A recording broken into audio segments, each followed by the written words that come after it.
That was a segue. Haha. Welcome to the Somewhat Okay podcast, where this is episode 14. Tim is back. Now, Yes. of I course, have now they start returned. popping fireworks.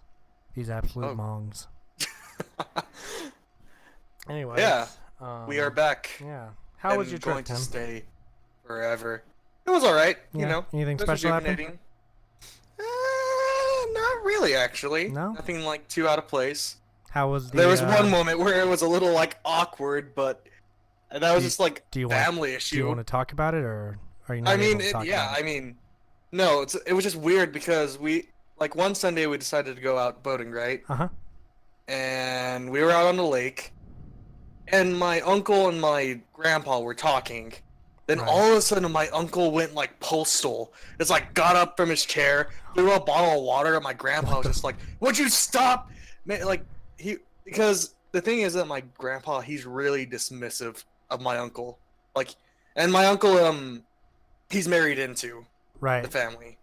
He married a daughter, but like, yeah, my grandpa's really dismissive of him, and like, this always contradicts whatever he says, Mm-hmm. and he just like lost it. I was just like, okay, oh. Wait, your uncle did, or your grandpa my, did? I'm my unclear. uncle, Okay, the uncle lost it. Okay. yeah, he just got just ticked off, and I was just like, okay. I guess And this is it was happening. just weird. I was just like, this is not a time I want to be on a boat with these people. Oh, that's the worst. I Being mean, stuck on a otherwise it boat was, with people who are angry. yeah, Where are you gonna go? just jump, Yeah, I get out of there. hope you're good at swimming. But I mean, otherwise it was all good. It was all fine. Got to see all the sights and sounds. Went to Washington D.C. actually. Right, right. Got to see all the stuff going on down there. It's a lot bigger than I thought. Yeah. Like I know it's a city, but like going to like the main attraction area where like the Lincoln Memorial and like the Washington uh the obelisk is, it's just like me and my parents, we parked somewhere, and it took us like an hour, no, like 2 hours just to walk to the Washington Monument. Right. And we saw just like, oh yeah, we see it. That should be like maybe like a 30-minute walk, and nope. It's just like, geez, I had no idea. Well, I'm glad. And you went to Warped as well, right? Oh yes, I Was did last was it weekend. Warped? Yes, Warped Tour Hell yeah, in baby. Denver. It was that was actually really good. Got to see my boys Grayscale. Did really good. Mhm. So assuming we survive, also really good. I we I actually sort of became a fan of Falling in Reverse because of that Warped Tour though, because I just paid attention like during their concert. We didn't stay for it all because well I had to leave because Grayscale was playing right after them and I wanted to get a good spot. But like that guy, the lead singer, he's just like a really entertaining guy to watch. Right. And I will say, like, I felt so bad for my Grayscale though because they were one of the closers, right? Mhm. But they were playing at the same time as Mayday Parade, Oh man. and they're like already like a smaller band, like not really. They don't have a huge fan base, Right, right, right, and it's right. just like the combination of them not having the fan base in the first place Mhm. and playing the same time at Mayday Parade. The guy already came out and he's already just like, guys, I know Mayday Parade's playing. I love y'all for coming out and watching us instead. They're Aw, just like, I feel. how cute. Yeah. Something similar happened when I saw Roswell Kid play. Mm. They had a banner that said that Jeff's up next.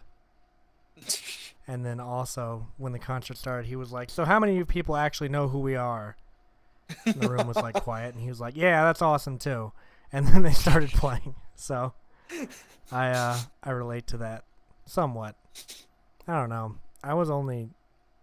It's weird. I imagine it's strange being like a smaller band playing at something Mhm. uh, probably bigger than your fan base is. Yeah.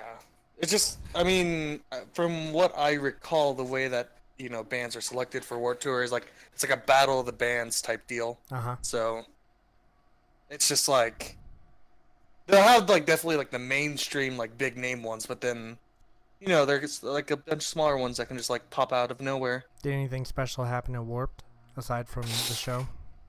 I mean, really, the only time was when the main was playing. The lead singer was just like he was starting into his next song, and he's like, "Wait, hold up, hold up. Does that girl need a medic?" And they're like, Oh, no.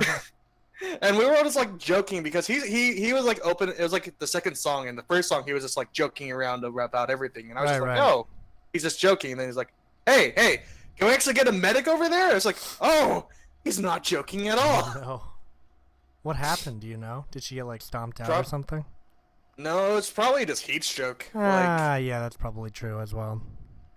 Because like how there's usually mosh pits, but the main they're like a more poppy band, and they were just like at one point the lead singer too he was just like, yeah, don't, or he's just like, what are y'all doing moshing to us? Yeah. It was just hilarious. Oh man, how great! I'm glad you had a good time. Did everyone else have a good time? I'm assuming. Oh yeah, Who all went? Because I saw the group picture and there's like two guys that I don't recognize in the picture. It was Andrew, Michael, Aaron, and Travis, Chris, and then Austin. Yeah, I've definitely never seen Aaron or Travis or. Aaron was the tallest guy. Oh, okay. And then I haven't seen. Wait, maybe no. I think I've seen Michael actually. Maybe, depending on who he actually is. Michael was I think he was on the far left of the photo. Don't worry. Oh wow! Wow! No, I couldn't tell apart if I wanted to because I don't remember the picture specifically. If I had it in front of me, I'd be able to be like, oh, okay, this is this and this and this, but I don't have it in front of me, so. Well. But, yeah, it that was a good old time. How was your time? Not podcasting? It was awful. Oh. I didn't have anyone to talk to about these awesome things that I've witnessed. Oh no. By the way, did you know we were wrong about or no, wait, we called North Korea coming to peace with each other, right? What, like Super Korea? Yeah, we called that like a while ago, right? Yeah. Yeah, because the deal that we had with North Korea fell through, of course. So, I at first I mean, thought there was a meeting. Well, at least. Well, yeah, but there's always a meeting though. Yeah. Kim Jong Un is like, always like, come on.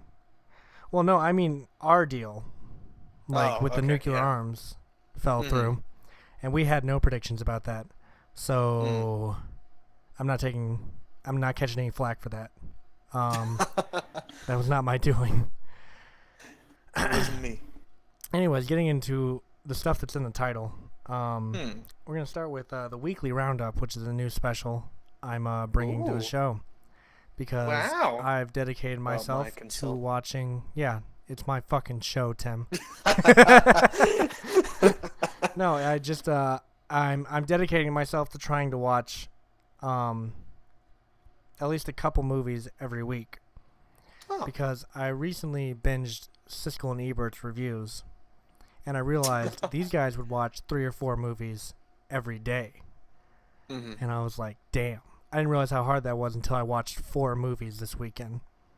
It is not easy to sit down and just watch movies, consecutively. Especially when every movie you're watching is like 2 hours each. Yeah. That really doesn't help how numb your leg is by the time it's over. It also helps that none of these were physical copies that I was watching, so I had no reason to ever get up during the binging of these movies. But yeah, I watched a few movies this weekend, and I actually do have some to recommend to everyone. Well, some of them I partially recommend somewhat. I mean, this is a somewhat okay podcast, so I'm able to do that. I was about to make a joke. Oh, go ahead. Oh, were you gonna make? No, I was about to make a joke. Yeah. We're 2 P's in the podcast. Okay, yeah, guys. This is my last episode. Okay, so the first movie that I'll talk about the movies that I can strongly recommend, and the first one I can strongly recommend is this movie called Mississippi Burning, with Gene Hackman and a young William Dafoe, who is Oh. quite handsome in his younger years. But nowadays he has more wrinkles than I have hairs on my body. So moving on with that. It's a really good movie about racism, because I know that's everyone just wants to sit down and watch a movie about racism. That is a very common topic. It's a basically the story is about these two FBI agents that go down to Mississippi to find out about these 3 missing civil rights workers. They were killed, by the way, Oh, well, by a yeah. bunch of racist people. In case that's not clear. Oh. Yeah, they just like they murdered the fuck out of them. Like I thought maybe the racism would be kind of subtle. No, it's not. It's very not subtle. Like literally before the title even comes up, this guy's like, "At least I got to shoot me an N-word." I was like, "Oh no, that's yeah." It's gonna be that kind of racism, and they use nigras constantly. Instead of saying like Negro or the full-on, hard R, they said nigras constantly, which I've never heard anyone actually say in real life. I was about to say, is that even a thing? It is, apparently, because I hear it in TV constantly, but I've never actually heard someone say it in real life. Which you could say that they were using nigras as a way to avoid using the hard R, but then they use the hard R constantly. So what's the point? Yeah, I don't know where nigras came from, but yeah, it was just a really good movie with an all-star cast. Gene Hackman, William Dafoe, R. Lee Ermey, Brad Dourif, all really good actors, especially Brad Dourif, who just everyone sadly knows him for Chucky. Because that's who he voices. Yeah. But I strongly suggest you watch The Exorcist 3 to watch Brad Dourif play the Gemini killer. Because he does amazing in that role. Also, speaking of The Exorcist 3, that name was forced onto... technically, The Exorcist 2 is not an official sequel because the original author had nothing to do with it. The Exorcist 3 is based off of the official sequel to The Exorcist. So don't watch The Exorcist 2 and think that it's canon, because it's not. It's terrible. Exorcist 3 is actually... 3. It was supposed to be called Legion, but the studio was like, that's not going to sell, okay? You need to put The Exorcist on it. We've got a brand, okay? I hate companies. Anyways, they just needed to like put under it a part of the Exorcist universe. Or they could even do The Exorcist Legion. Yeah. That's what I was thinking in the first place. Yeah, but no, The Exorcist 3, even though it does not even pick up where The Exorcist 2 left off. Not that anyone cared or remembered where The Exorcist 2 left off, but yeah. So yeah, Mississippi Burning, really good movie, great acting. Lots of tension. Just a really good movie. Gene Hackman beats the shit out of everyone, which is always a joy. And also, I found out after he did this picture, he vowed basically, he was like, I'm not doing any more violent movies, after he was shown an out-of-context scene from this movie. What? Also, Gene Hackman's retired from acting. Well, in 2004. I guess he doesn't have to worry about he writes books now. In violence. Oh, yeah. Is there violence in the books? I haven't read a Gene Hackman book yet, actually, but when I do, you'll be the first to know. So Mississippi Burning, I gave that movie an 8 out of 10. I thought it was solid, but it wasn't a perfect film.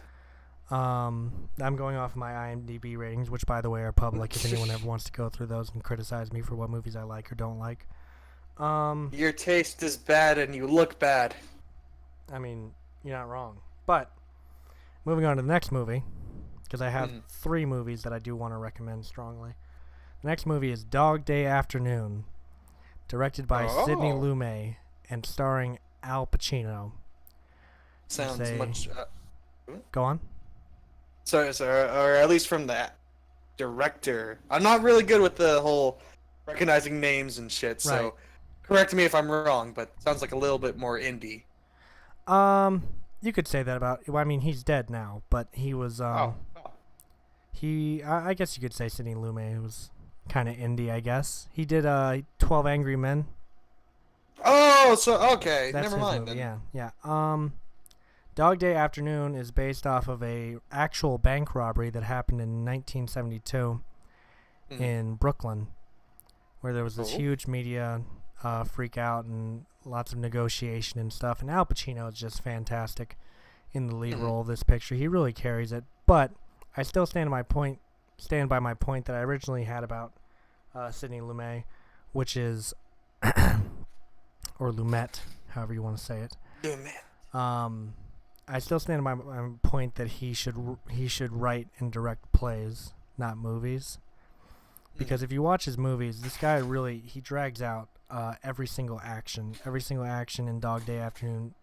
If it's someone opening a door, opening a drawer, walking across the room, locking a door, you see it. Every action is shown on screen, which is probably why this movie came out to be 2 hours and 4 minutes. Oh, yeah. And then, like I said, Al Pacino's great in the movie. It's really, it kind of drags at certain points, but then also I feel that the ending was kind of rushed. But then I found out they only had a day to film at the JFK airport, so that's probably why the ending was rushed. Yeah, they didn't really have a choice. lot of time Yeah. for reshoots. And also, another thing I want to point out about this movie that is so impressive to me, so that it all takes place on this street with this bank that's across the street from this barbershop. They constructed this entire street and these buildings for the movie. None of the buildings you see are, or at least on this street, are real buildings. They were all built for this movie. They're all the set pieces. Exactly. And people were actually coming into these fake businesses. I'm trying to. And yeah, like trying to use them because they were like, oh, I haven't seen this before. Like someone came into the bank and tried to open an account with them, and the actor that was portraying a bank teller was like, I'm a bank teller, right? Or I'm an actor, right? And there were lots of parts where just really funny dialogue. I'm not sure if it was meant to be funny, but some of the dialogue was really funny. Like at one point, Al Pacino is threatening, because it's about a bank robbery. Al Pacino is threatening these people to get in the vault, and he's like, "Look, I'm Catholic. I don't want to hurt anybody," which is still one of my favorite lines ever. I just think it's a great line, and the way Al Pacino says it. And then, of course, he has, one of his trademark Al Pacino freakouts where he's like, "Shut the fuck up and listen to me." And that was great. The whole movie's really well done. Aside from it dragging, and I think the ending not intentionally being rushed, but being rushed by the fucking JFK airport. Yeah. Other than that, it's a really good movie, and I gave it a 7 out of 10. Fair enough. So I recommend that one. And now, for the most unique one that I saw over this weekend, The Cook, The Thief, His Wife, and Her Lover is the entire title of a 1989 picture by Peter Greenaway. Starring the guy who played Dumbledore. Yeah, as the bad guy. The worst guy. You did send me that clip. where he punched the woman. Yeah. Oh, man, yeah. You bitch. You lying, ungrateful bitch. No, he is so fantastic in this. The movie is about, the cook, the thief, his wife, and her lover. Which, the thief is Albert, who's this very violent criminal mob boss guy. And his wife ends up cheating on him with this sort of librarian type guy, or at least a scholar kind of guy. Yeah, and this is the most vile, disgusting, despicable movie I've ever seen in my entire life, while simultaneously being one of the most entertaining and addicting movies I've ever seen as well, because it is so well shot. The acting is fantastic. It feels really theatrical. Like, it feels like an onstage play because of the way that the set is set up, and the lighting, and just the way that people are behaving. And Albert, who originally in the beginning, I was like, oh, I'm not going to like this motherfucker. But as he continued to be the evil motherfucker in this movie that he is, I grew to like him. Like, when the movie opens, it opens with him and his boys jumping out of this car and beating this man and putting dog shit in his mouth and then stripping him naked and leaving him there. Okay. And we see full peni in this movie, by the way, for anyone who's curious. This movie has an NC-17 rating, so well, they hold nothing back. And from that, when that scene hit, I was like, oh my god, I'm in for a time. And I was, and I actually grew to like Albert. So at certain points when he would do evil shit, I'd be like, Albert, you're a fucking asshole. God damn it. Why? Okay. Also, Tim Roth, the guy who plays Pumpkin in Pulp Fiction, is also in this movie as well.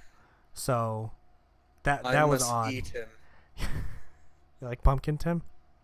No, there only needs to be one Tim. Tim Roth.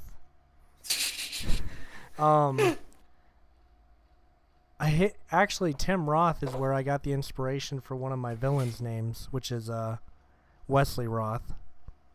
Oh, so, well, yeah. Anyways, but this movie, extremely vile, very pornographic, lots of violence. Oh my! And really, really good in my opinion. I quite enjoyed it. I recommend it if you think it's something you can stomach.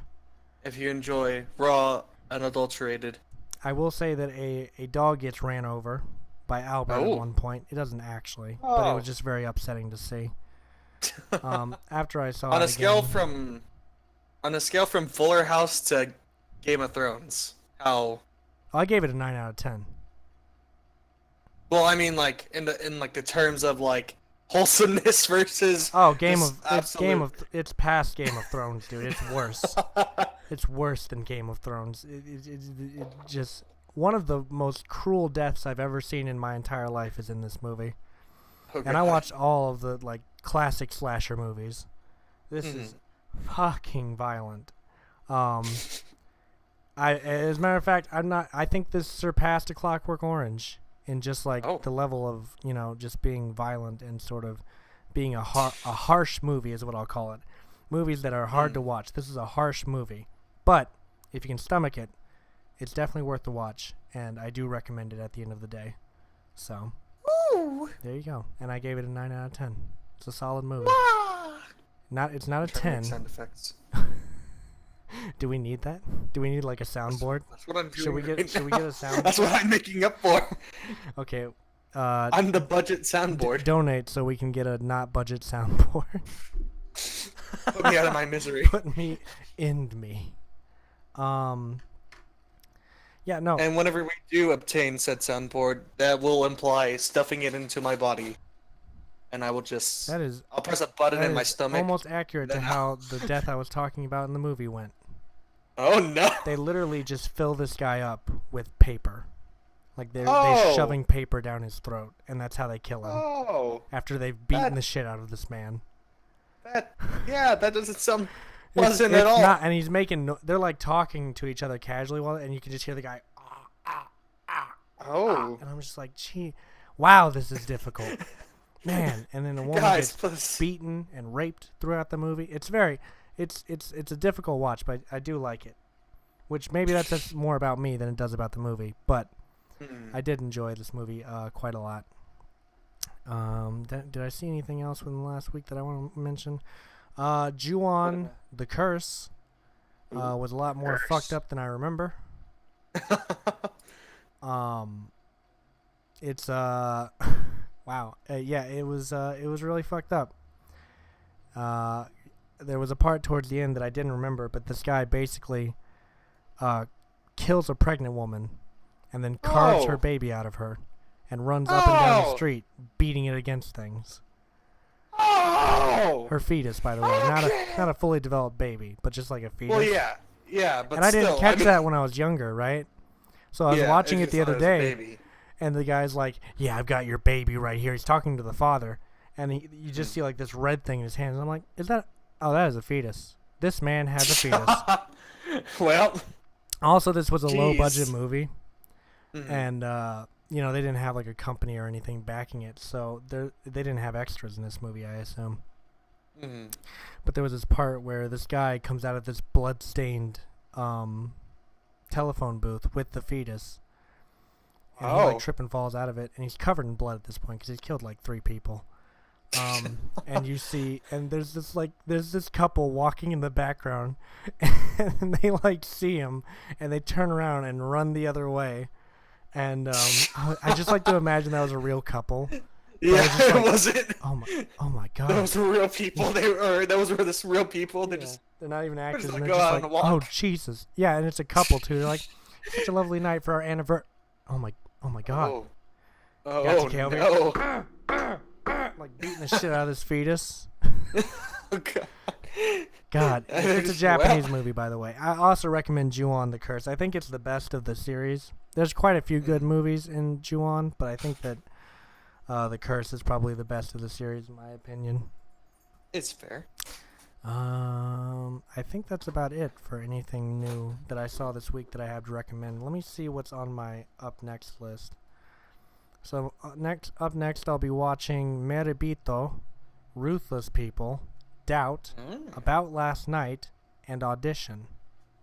Oh. Now, Ruthless People, I'm really excited for because it's a Danny DeVito comedy about his wife Ooh. getting kidnapped and him Oh, not boy. giving a shit because they were getting divorced anyways.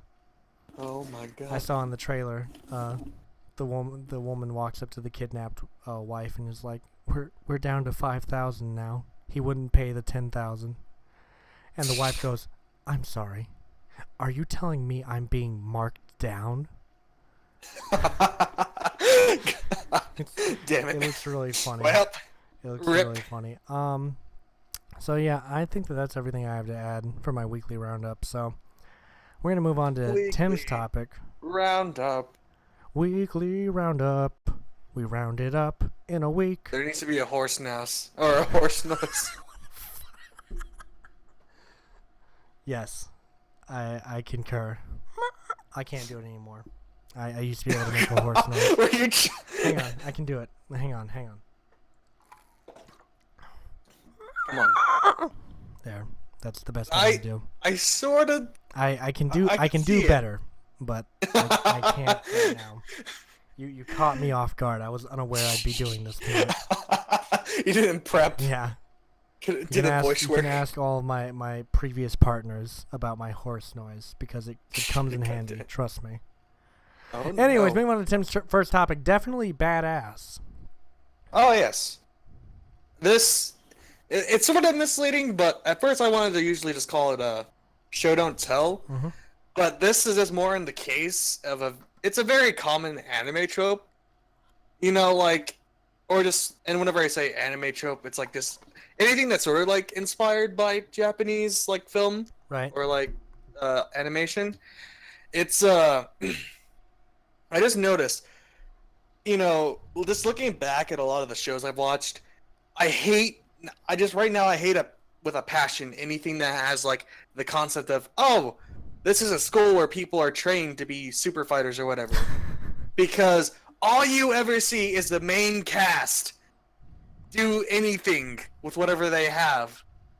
And whenever like something bad really happens, it's like it's like they're like, "Oh no, something's attacking us."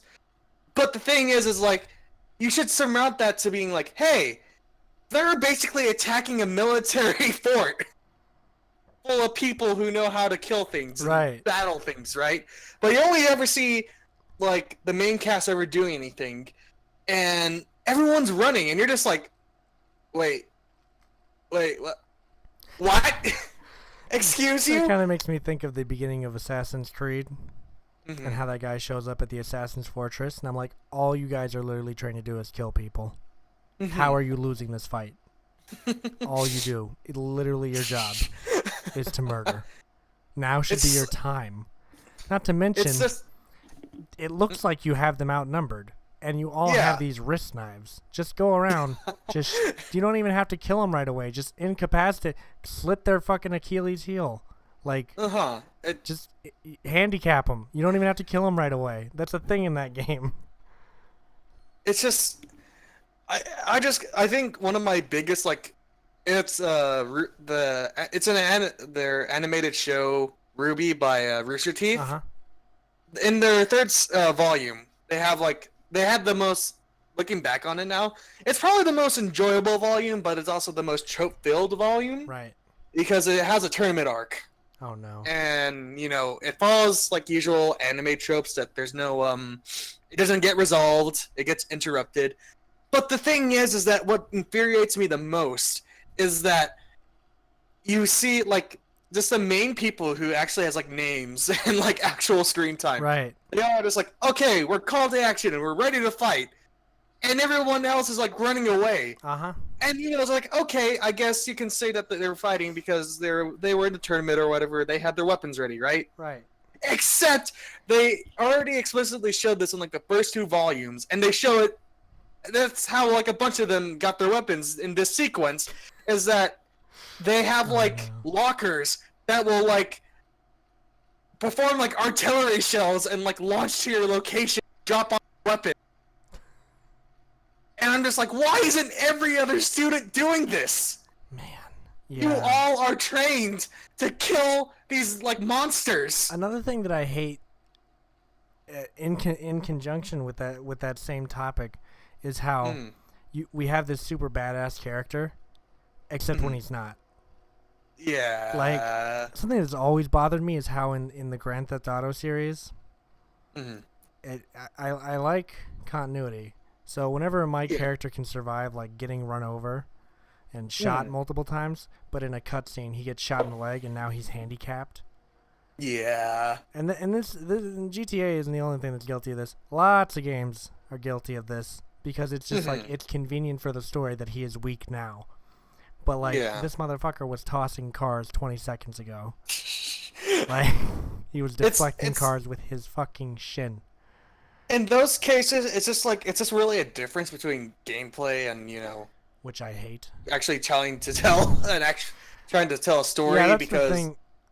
I've always wanted the Rockstar. I think they could take the Saints Row route, where it seems Mhm. like the world is much more, or at least later Saints Row route, where the world is much more connected with the story.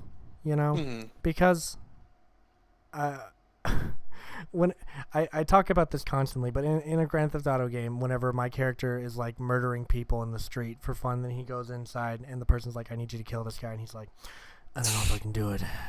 I really have it in me." It's like, dude, you just went on a mass shooting of like 6 civilians and 20 cops. Yeah. Why do you? And then But then you also came up with a cool theory to counteract that, where that's his public face in the cutscenes. Mhm. That's like what he shows to people to convince Mhm. them that he's not fucking crazy. And then in the gameplay, it's just like it's who he really is. Like it's his actual that's just personality. real him. Yeah. Which I would love that because it would remind me of American Psycho, and I love American Mhm. Psycho. So And I mean, you're right about the Saints Row series actually sort of like standing up with that. I remember in the beginning of Saints Row 3, freaking Johnny gets stabbed through, but he manages to like pilot a plane all the while, and you're just like, oh, okay. this guy's pretty And pretty honest- kick ass. Gotta say. And honestly, I gotta say, like, unpopular opinion, but Saints Row, I just thoroughly enjoyed the later Saints Row as opposed to Grand Theft Auto, sort of. Right. It's because they were just like that much more humorous. Yeah. They were just like, at first, they were just like, okay, yeah, we're basically just a GTA. I think clone. the only place that Grand Theft Auto got their characters right was in the online for Grand Theft Auto 5, because they're literally just Yeah. these silent motherfuckers who never convey any kind of personality. So They I can just- sort of project any kind of personality I want onto this character, and Yeah. it works. That's how you should Yeah. do it. You shouldn't force my character to have the personality of, especially with, I don't know. I feel like Trevor is the closest they had to a character that seems like what the character is like in gameplay. Because Trevor just does, that's... randomly kill motherfucker. But then you got Franklin, who is just like, yo, man, I'm not sure if I'm really up to this life, man. And you got Michael, who's like, he's just more... I'm a family man, but I'm also kind of not, because I murder people. But, I'm doing my best. No, you're not. Michael was not a No, good you're character, not. in my opinion. Michael was not a good character, because don't let us play as him, I think. because I feel like if you're gonna try to build him up as like he wants to be this family man, he wants to do what's right for his family, but Don't he's let going me out go killing around. motherfuckers, Yeah, mass stomping shooting out sprees. random women, jogging down the street. Doesn't seem very family man like to me. But I guess maybe the cutscenes and gameplay are supposed to be two different Yeah, realities in a way. yeah, it's because online GTA is like the true like what it's renowned for. Hmm.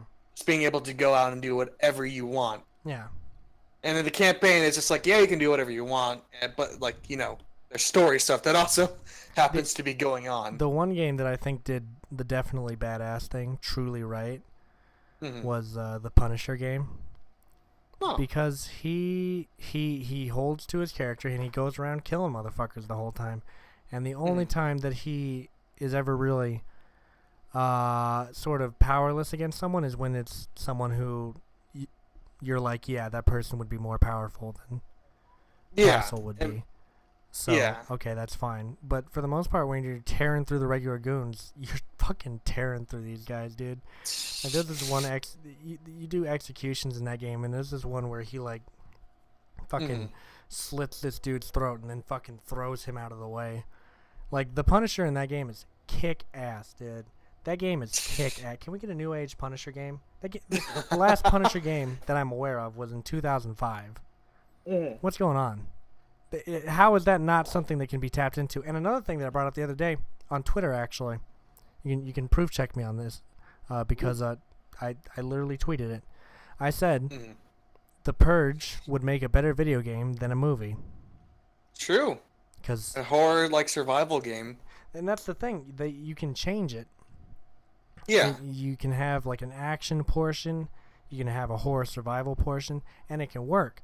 What they should have done is made a game with the Purge stories that they have, and make them different sections of the game. So you have like the first one where it's like horror survival in the house, Then you have the second one, or wait, was the second one? Whichever one the Purge Anarchy was. That one's much more action oriented with hints of survival. And from what I'm hearing, this new one just is primarily just more action than anything. I think that's what I've heard about it too. Yeah. And I mean, just like, I don't know. It's just and make it an online game. Make it a battle royale. Shit, everyone's doing it. That's actually what I was sort of like thinking of. That's actually just what I sort of like want in a sense. Is like a horror survival action like battle royale, where you're just like, whoa, if you were in like the situation, this actually be pretty fucked. Right. Yeah. And I feel like that would be a really opportune thing, a really opportune concept to make a game off of. So I don't know why they're not doing it. Papa bless, we are coming to the end of battle royale. It seems.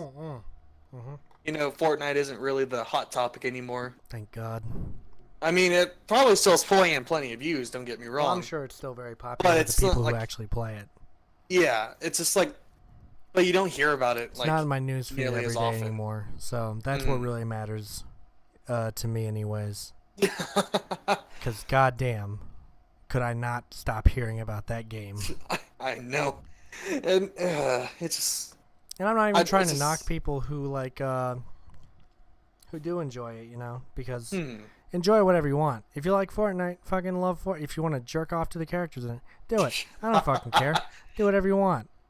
It's just not my thing, right? I jerk off to Dino Crisis characters. We're two different breeds of people. I just knew that this was like starting to get bad whenever there was like one time whenever me and my friends, we went to go pay rent for the month, and there was like some kid, his mom was obviously doing all the stuff there, but he was like watching a Fortnite stream and doing Fortnite dances. Oh no. And like I go into like different public settings. There was one time in Pennsylvania where we went to go out and there was one kid doing a Fortnite dance, and I was just like, oh my god. Oh my god. And I remember I was teaching a while back, obviously, because I haven't even renewed my license yet. I was teaching a while back, and this was, I think, at probably Fortnite's peak, or when it was starting to rise, and yeah. It's all the kids. It's all the boys would talk about primarily. It's like, yeah, I'm gonna stream Fortnite on Twitch, and I was like, oh god, oh god damn it. And I heard these kids. It's my favorite thing to hear kids talk about stuff they know nothing about. This kid's like, yeah, I earn like $100 on YouTube. No, you fucking don't. Yeah, No, you fucking don't. You don't. Yeah, that's And don't get me wrong, I love working with the kids. It's just some of the shit they say sometimes. Well, they're at the age, like they're in school, which is literally just like do everything and anything to get noticed or be the big dog, be the popular kid.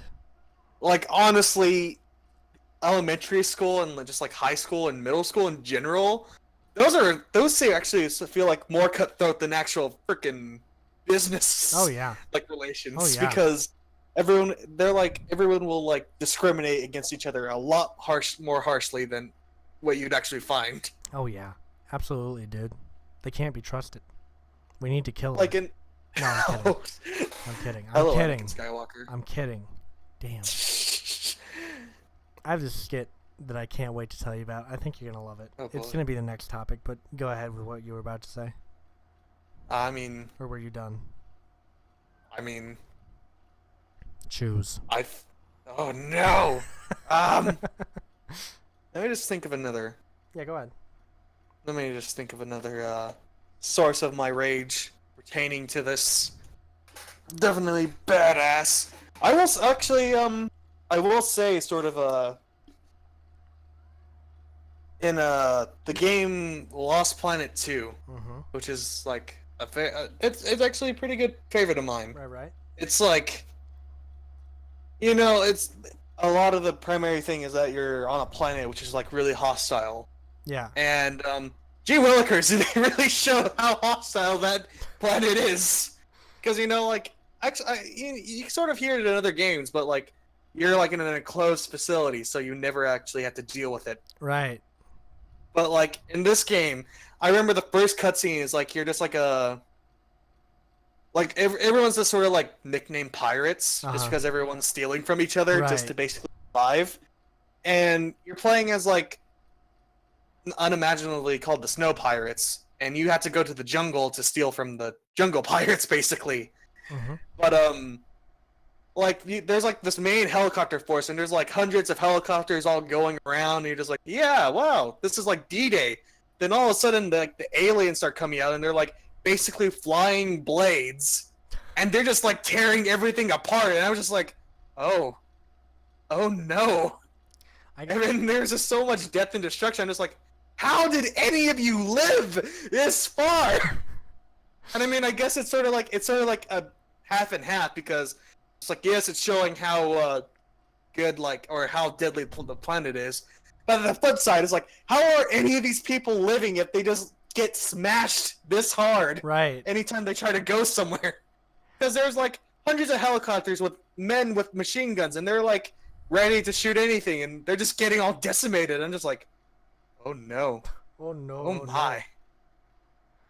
No. And you mentioned D-Day in that sentence, and I just wanted to shout out my favorite level in Medal of Honor Frontline, which is the D-Day level. Even though it's completely a ripoff of Saving Private Ryan, it's still really good, and I love it. So I just wanted to say that real quick. Does a man try to look for his arm? Yes. They literally copy so much. They copy the dialogue at the very beginning of the level from Saving Private Ryan. And there's so much stuff that they rip how they blow up the barbed wire area. Like the dialogue's the same there too. Like so much of the dialogue in Medal of Honor Frontline is exactly the same as the D-Day area from Saving Private Ryan. But it's still such a great level, just because especially if you play that level with headphones on, holy fuck, you're gonna be deaf, number one, by the end of it, but you will feel like you were truly a part of D-Day, because of just like you're being shelled constantly. Those machine guns don't goddamn stop. Like you need to run if you're going to get out of there alive. But there's so much to admire in that level, like with the artillery and with the machine guns. You also see, your own soldiers just dying around you constantly, and it's the most realistic war experience ever crafted in a video game, in my opinion. Mm-hmm. So Use your fellow infantry as cover. it's pretty much it's what it came down to. Remember, it was fucked up But, because you like run up to this one guy who's being treated by a medic, and Mhm. the guy that's being treated dies, and the medic's like, no, and then the medic gets like gunned down by the Oh. machine gun. Yeah, it's brutal, dude. I Oh, was no. fucking like 5 when I was playing this game. It was brutal as hell, Uh-huh. dude. What's happening? Like going back and playing it, like you don't think about these characters dying when you play it as a kid, because you're just like, they're video game. Who the fuck cares? Mm. But as an adult playing a level, I was like, this is goddamn tragic. Like, this is tragic as shit, dude. What the fuck? It makes you sad. It really does. Just like that Mhm. scene from Saving Private Ryan. Shouts out to Saving Private Ryan, by the way. Good movie.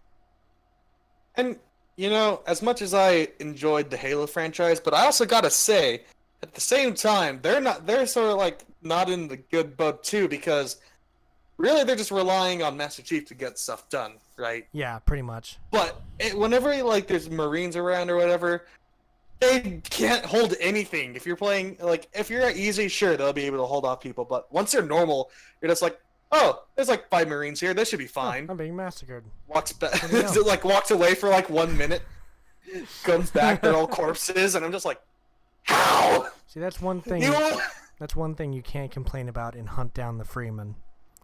Is those soldiers can hold off those aliens. Mainly because there's these gigantic fucking targets, but they hold them off Uh-huh. very able well. to- It's the one they're able thing to that actually they're do able something. that something in that game actually does right is they hold off those fucking aliens. You will rarely, if ever, see any of those soldiers die. That's dedication right there, especially when they're fighting a losing battle. That's always been, perplexing to me. Is fighting a losing battle. I'd be like, fuck this, I'm out. I'm going, guys. It's been and then You if we actually if we make like a comeback, like I hear it over the radio, I'll be like, did you guys see that? I got so many kills just now. Damn. Mhm. I have fucking 21 confirmed kills now, dude. I'm so kick ass. Where's my medal? I would shoot Where's myself my in the kill leg streak? on the way back and be like, where the fuck? Where's my purple heart, you cocksuckers? That sort of also brings up a different point that sort of annoys me when people are like, oh, this is so inconsistent whenever it's coming to like, I don't know, like, this is delving back into delving into like my Warhammer, Mhm. but there's like a lot of stuff where it gets annoying where they're just like, oh, if blank and blank was so good, then how come they lost a blank? But in those, like, it's like Warhammer spans like an entire galaxy, right? Right. There's like thousands of battles that are going on like constantly. So yes, stuff is going to happen. Like they reference like there's a group called the Custodian Guard, and they're like even better than Space Marines basically, and they're just like they're just really good compared to them even. Right. But then like there's like one instance where one of them gets like just basically insta killed and just like downright he get like a regular Space Marine like basically like just rips out his heart from out of his armored like body, Uh-huh. and they're just like, well, if they're all that good, then how come this happened? And it's just like it's like you're comparing two demigods fighting, right? Yeah. And you're just like, there's gonna be, sometimes, Someone's got to lose. yeah, it's not gonna be fun if one side just constantly wins. Oh, yeah. But also, it's like it's a battle. Anything can sort of happen. Oh yeah. And whenever it's coming to like just base down like brawling combat, there's gonna be times where X and X is gonna happen. I mean, shit, it happened. It's Sometimes it just happens, dude. I don't know. it's The attitude is really annoying, though. it's just like, yes, it's to call it inconsistent is just sort of like being ignorant because you like just not naming the circumstances around it. Then yeah, it's like, okay, it does sort of sound out of place, but given the circumstances, the guy was totally unaware, and he's dealing with a man who could bench lift a tank. Kind of reminds me of the people who cry about John Marston dying still. Oh He was yeah. such a badass, and why did he get fucking killed? I was like, did you see the scenario, or did you play the game? Uh-huh. And He wasn't even using his power. he fucking doesn't even have any powers. It's just fucking John Well, yeah. Marston.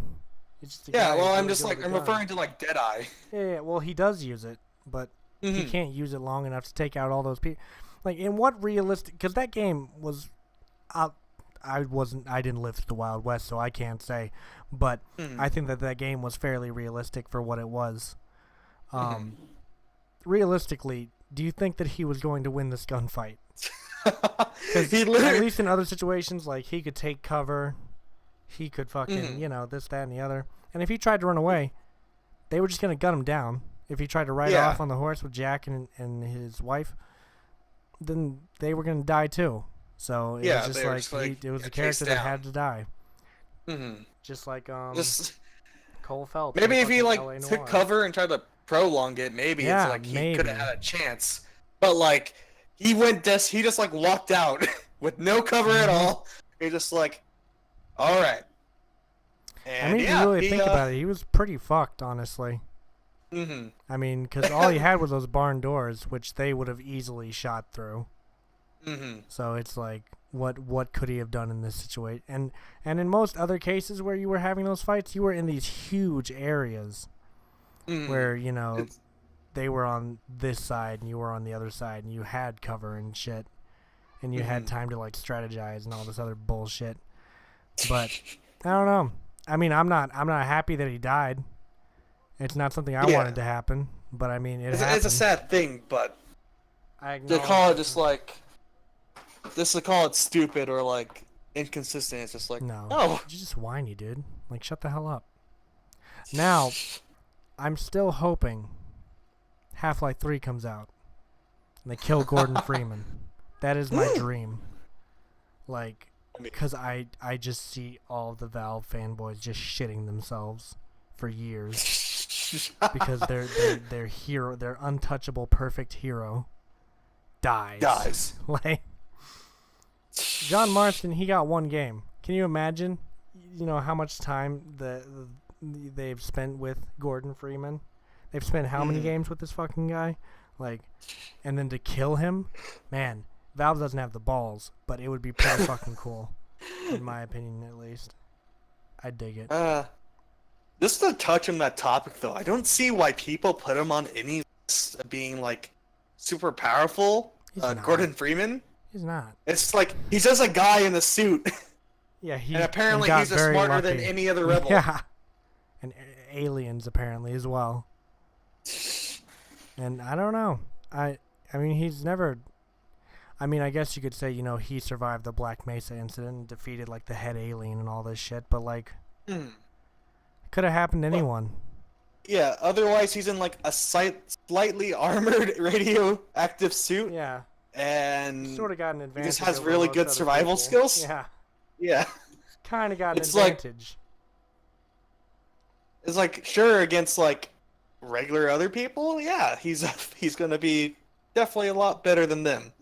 But like yeah, I saw in the beginning of Half-Life 2 when he doesn't have the suit, all he does is run away from the fucking combat and gets his ass beat.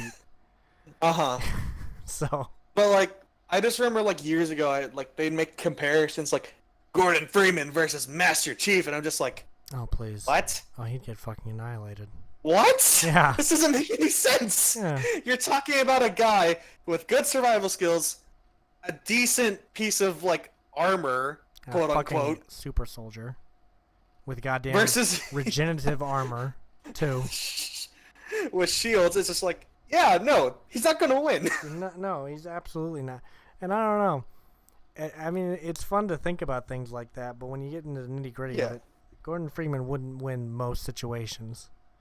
Yeah, like if he was faced against another competent character, then Yeah, like someone of even skill and even stature. Mhm. Maybe. I don't know. Maybe the guy from Just Cause, or not Just Cause. Fucking what is it? Uncharted. What's his name? Yeah, Drake. Nathan. Yeah, Nathan Nathan Drake. Drake. Yeah, maybe that would be like an even fight.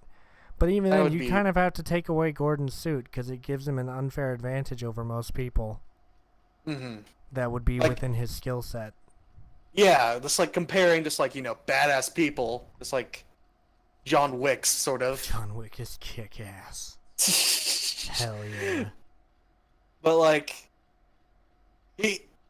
I mean, it's like, yeah, he has a armor, but to be fair, it's not exactly the greatest. Whenever people pull out machine guns, it gets shredded pretty Yeah, it bad. does get shredded pretty quickly. But I don't know. It just feels like putting him against anyone who doesn't have armor is sort of unfair, I guess. Hmm. I mean, that's why the other contestant has to use his wits and skills in order to counteract that. So, Gordon Freeman Payday 2 DLC win. Well, I mean All his voice lines. they put fucking Ethan Klein in the game. So I mean, can it get any worse? wow. What? I'm a fan of H3. H3, thank you very much. I mean, okay. Get the hell. No, I'm kidding. Oh god.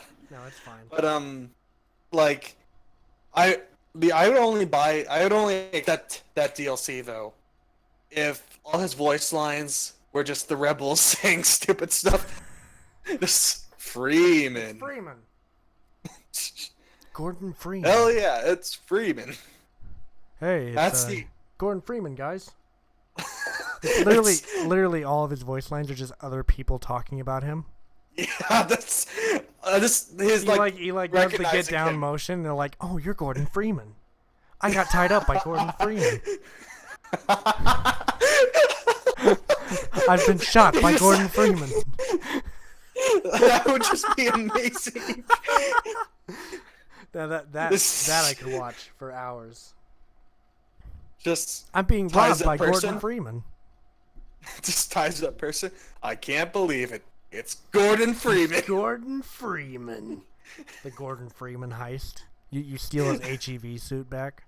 God damn it. Make this happen now. Yeah, I overkill. demand. We know you're not doing anything else but making Payday 2 DLCs, so get Time for change.org. Change out Gordon Freeman Payday 2 DLC. I've been playing The Sims 3 lately Oh. because I enjoy that game, and I'm playing a man whore director currently. Like, he just has sex with everyone, and he's been Just married anything- multiple times. He has lots Oh, of kids no. that he never sees. Oh no. Oh boy. So he's also really famous in Hollywood, and everyone loves him. And it's like he has a cheater reputation, yet people continue to fuck this man. They're just like, I mean, why not? First, he married this French girl whose name I'm not even going to try to pronounce. And then she found out that he cheated on her. And so she broke up with him. And then the next day, they got married again. And then he broke up with her and married this music star while having sex with a politician. It's a very confusing storyline. I haven't worked it all out yet. But it's coming. It's coming. I think we're ready to move on to our next topic. Yes. New stuff. New stuff. Just anything you want to talk about that's new to your life, or Just- something you're working on, or something you bought, or just anything. New stuff you want to talk about. During the summer sale, I was. Aw, shit. I sort of made a bad choice. Oh, no. It's like, to preface this, I only bought 2 games, okay? Okay, I didn't buy any, so. And they're both like, they're not top down, but they're both turn-based strategy games. And after playing one, I'm just like, oh no, this was a mistake buying the other one. Do you want to So disclose what it is?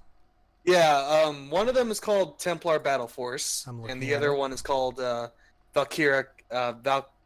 Valkyria. It's not Valkyrie. It's Valkyria Chronicles. And I haven't gotten a chance to play Valkyria Chronicles. I have been playing Excuse me. Templar Battle Force, Right. which I gotta say, Holy hell, it's a bitch.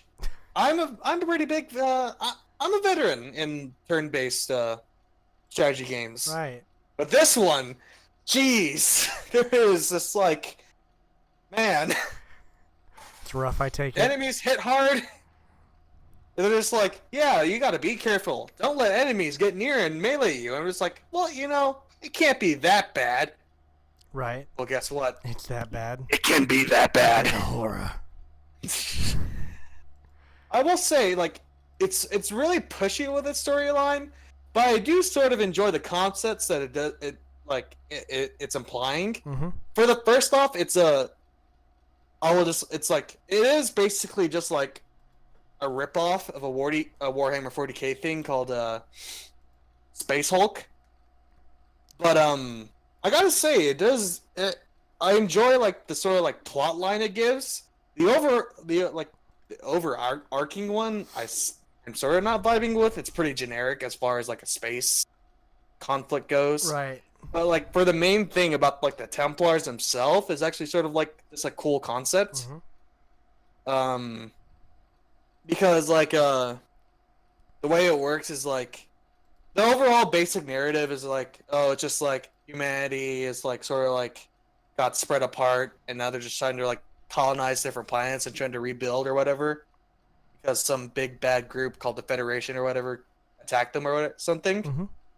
But and oddly enough, they're called like space traders now, I guess. Right. And now they're just like going out trying to rebuild. And overall, they have like the group called obviously the Templars, which are like sort of guarding them, and they use like basically giant like 9-foot mechs to like protect them and fight. But like the main concept that I do find interesting in it is like the way the Templars work. They're like a special breed of human, Right. where their offspring inherits their memories and all their other past memory, or not their exact memories, I guess, so far as what I've learned, but like they gain like their muscle memory and there's like general knowledge of how to do stuff. Right. So like whenever they're fighting on the battlefield, they basically have like hundreds of years worth of like experience. Oh, And wow. like, yeah, that is interesting. and they actually sort of like expand on upon it too, because there's other members who they're not in the combat role, but like they serve as like a technical mode, and they're able to adapt really well to different situations, Right. even though they've never been through them. Like they were talking about like their communications guy and how he was able to use fully functionally use the machine and know how to do all kinds of stuff with it. Uh-huh. So like, yeah, that's actually a pretty interesting concept. When you said it's called Templar Battle Force, right? Yeah. When you said it kind of rips off this Warhammer thing, I was really hoping you were gonna say it's called Warhammer Battle Force, because I thought that'd be fucking hilarious. It's not on the nose, but it's just like it's just similar in the fact that it's in Space Hulk it's like tight corridors. You're using like the Space Marines like heavy suits called Terminators, Mm-hmm. and it's like really slow, like methodical gameplay where it's fight in really tight spaces. And I mean, this is just basically the same thing. Right. But yeah, I mean that so far has been really good. Like I said, I haven't tried Valkyria Chronicles yet, but it does look really interesting. It has like an anime aesthetic, but it's like a World War I sort of like a preface, Right. or like setting. And what's apparently interesting in the game is that like all the soldiers you recruit all have like plot outed stories, Right. and interactions, so you get attached to them. It's not like XCOM where you just get like random soldiers and just like, oh, you just impose people on them, Right. sort of. But in this one, they're like all fully characters, and the thing is that permadeath is a thing. So if you lose them, GG. GG no re. You close off some potential storylines, Hmm. which I am looking forward to trying. But I am not going to download it. I am not going to download it here because I'll just take my internet. So Yeah, probably. Yeah, probably don't want to do that. I'm about to get So- really meta, actually, before Cool. I talk about any new stuff that I've gotten, because I actually did get 2 things from the summer sale. They were gifted to me. You lied. I lied. You lied to me. Um, fuck. What was my train of thought just now? Come on, I believe in you. Um, I see the gears turning. Give me a second. I'm looking. They may be slow, but they are turning. I was listening to I was listening to our podcast, actually, last night to prepare for this, and I was listening to it, and it got really meta because I was laying in bed listening to it to go to sleep. I had a doctor's appointment this morning, which I'll talk about later. Because I'm sure everyone's really interested in my doctor's appointment. Yes, but we've known that. And I was listening to the podcast, and me in the podcast goes, "Yeah, I like to listen to podcasts when I go to sleep." So I was like, "Oh God, it knows." I'm. What? And then How did you? You just hear me in the podcast. Yeah, bitch, I know. What? Oh God. I start crawling out of the fucking my iPhone, like me, otherworldly me starts crawling out of my iPhone. Oh no. Well, I've been watching too much Ju-On recently. Anyways, what I got from the summer sale, my friend Anthony was kind enough to gift me 2 games. Oh boy. He gifted me a game called OK Normal. I've never heard of it. Was a really solid game, and I like the PlayStation aesthetic that they went for. Something really weird that I think I sent you a video clip of it. But what basically happened was the game knew my name. Oh. And it said Tyler McAllister, like literally. Hang on. Wait, what is it called? I want to look this up. Hang on, I've got a clip of it on my channel. Hang on. Shill. I'm shilling out. Subscribe To the fucking LHK where I occasionally upload. And actually, I do have news about my main channel, which I've completely revamped recently. So we'll talk about that. A revival. It returns. The horror. The absolute. Not again. Horror. All right, I've pulled up. Oh yeah, I probably need to send the link to you before I go doing this. Yeah, that would be probably a little helpful. Yeah, I imagine, since we're discussing this literal thing that I'm putting on the screen. All right, let me. This just tells me that Tim doesn't look at the things I send him, so that's cool. No. God damn it! You send me so many clips, okay? I do send you a lot of memes, to be fair. All right, are you ready? Yes. 3, 2, 1, go. Dave. Sorry, Dave. How's the computer? I'm talking about 2001: A Space Odyssey.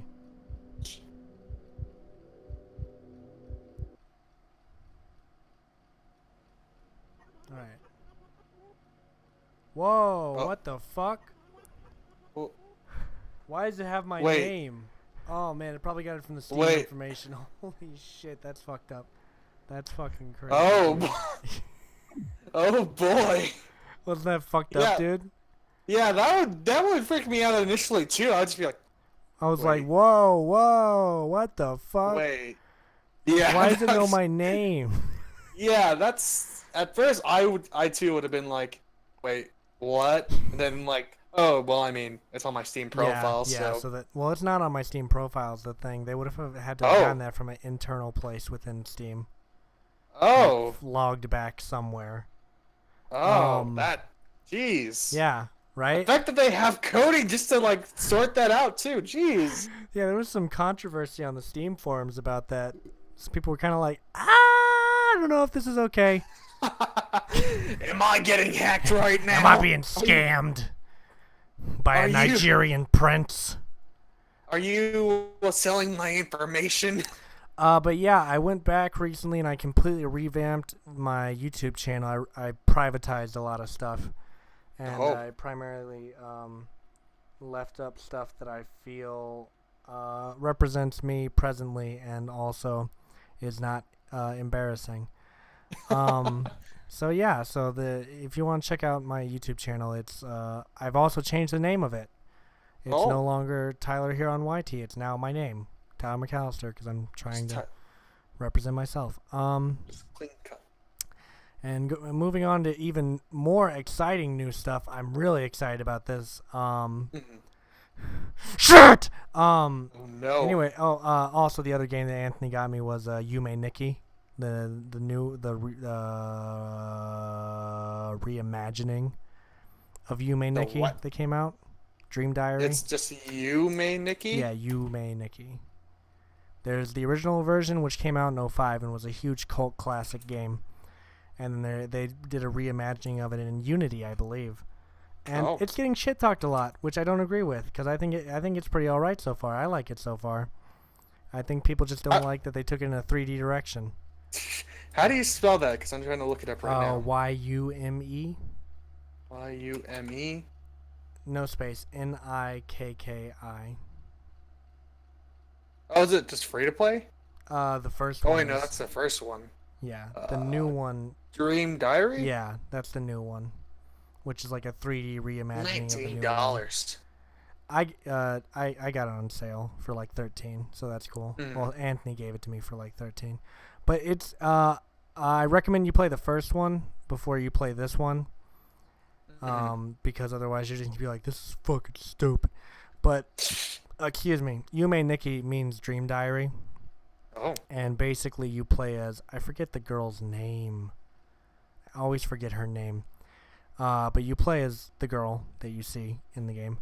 And you go through these different dreams that she has to collect these items that will eventually give you the ending of the game. Oh. And it's really interesting in my opinion. I think it's a really interesting game. I wish it got more attention, but obviously it got enough attention to get a remake.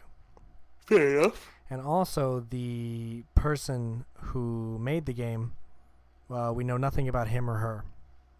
They've never publicly disclosed their identity. They don't do interviews. Nothing. We literally just have their internet name. Publisher. And that's all that we know them by.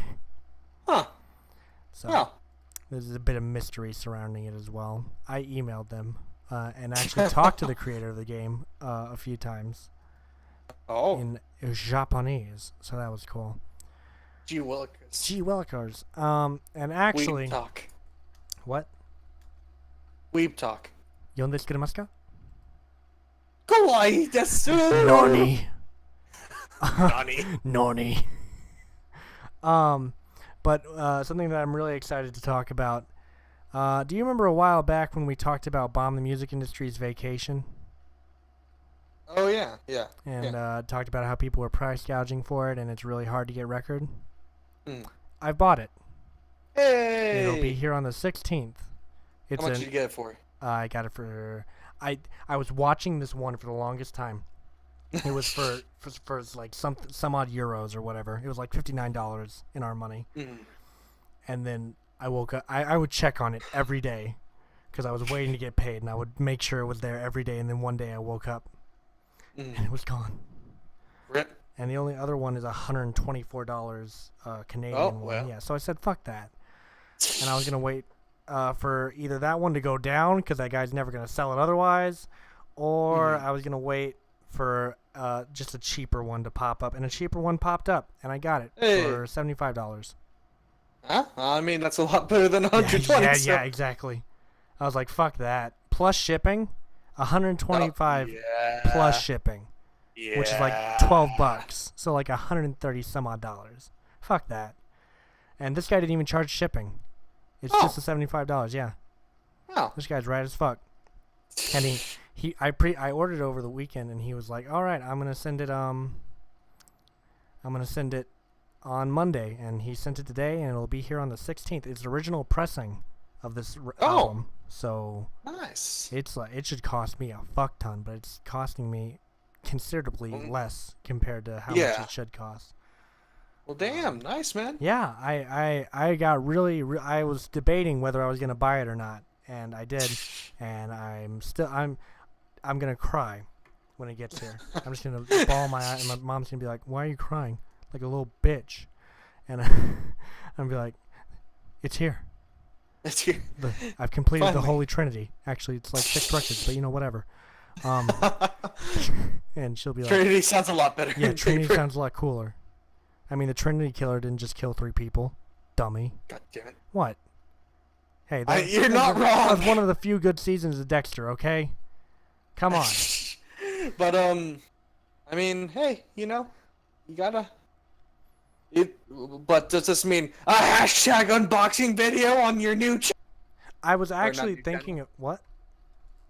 It's not a new channel. It's just revamped. I was actually thinking of making a new channel for like side stuff because Oh. I want to use the main channel primarily for, just like. I'm working on a bunch of skits right now, a bunch of short films and stuff. And so I primarily want to use the main channel for that, but I also want to open up like a side channel for like casual stuff, like my showing off records and stuff like that. I'm just not sure because like, no offense to you, but like usually that usually works with like huge like viral channels. Well, right, but the thing is, I'm trying to not clutter my main channel with just side videos. Essentially, is what I'm trying to do, because I'm trying to only use that for short films and just like my filmmaking stuff. Because I am getting really, really hard back into that, which is something I actually wanted to bring up because new stuff. We're doing a script reading this Thursday for this new skit that I'm working on called Mortal End. Ooh. It's really funny. I don't care what anyone says. It's ridiculously funny. And I have a bunch of other skits that I have planned out. And if you're interested, well, this goes to anyone, but also to Tem. If you're interested in acting in them, there's gonna be lots of roles because I've written like 4 or 5 scripts so far.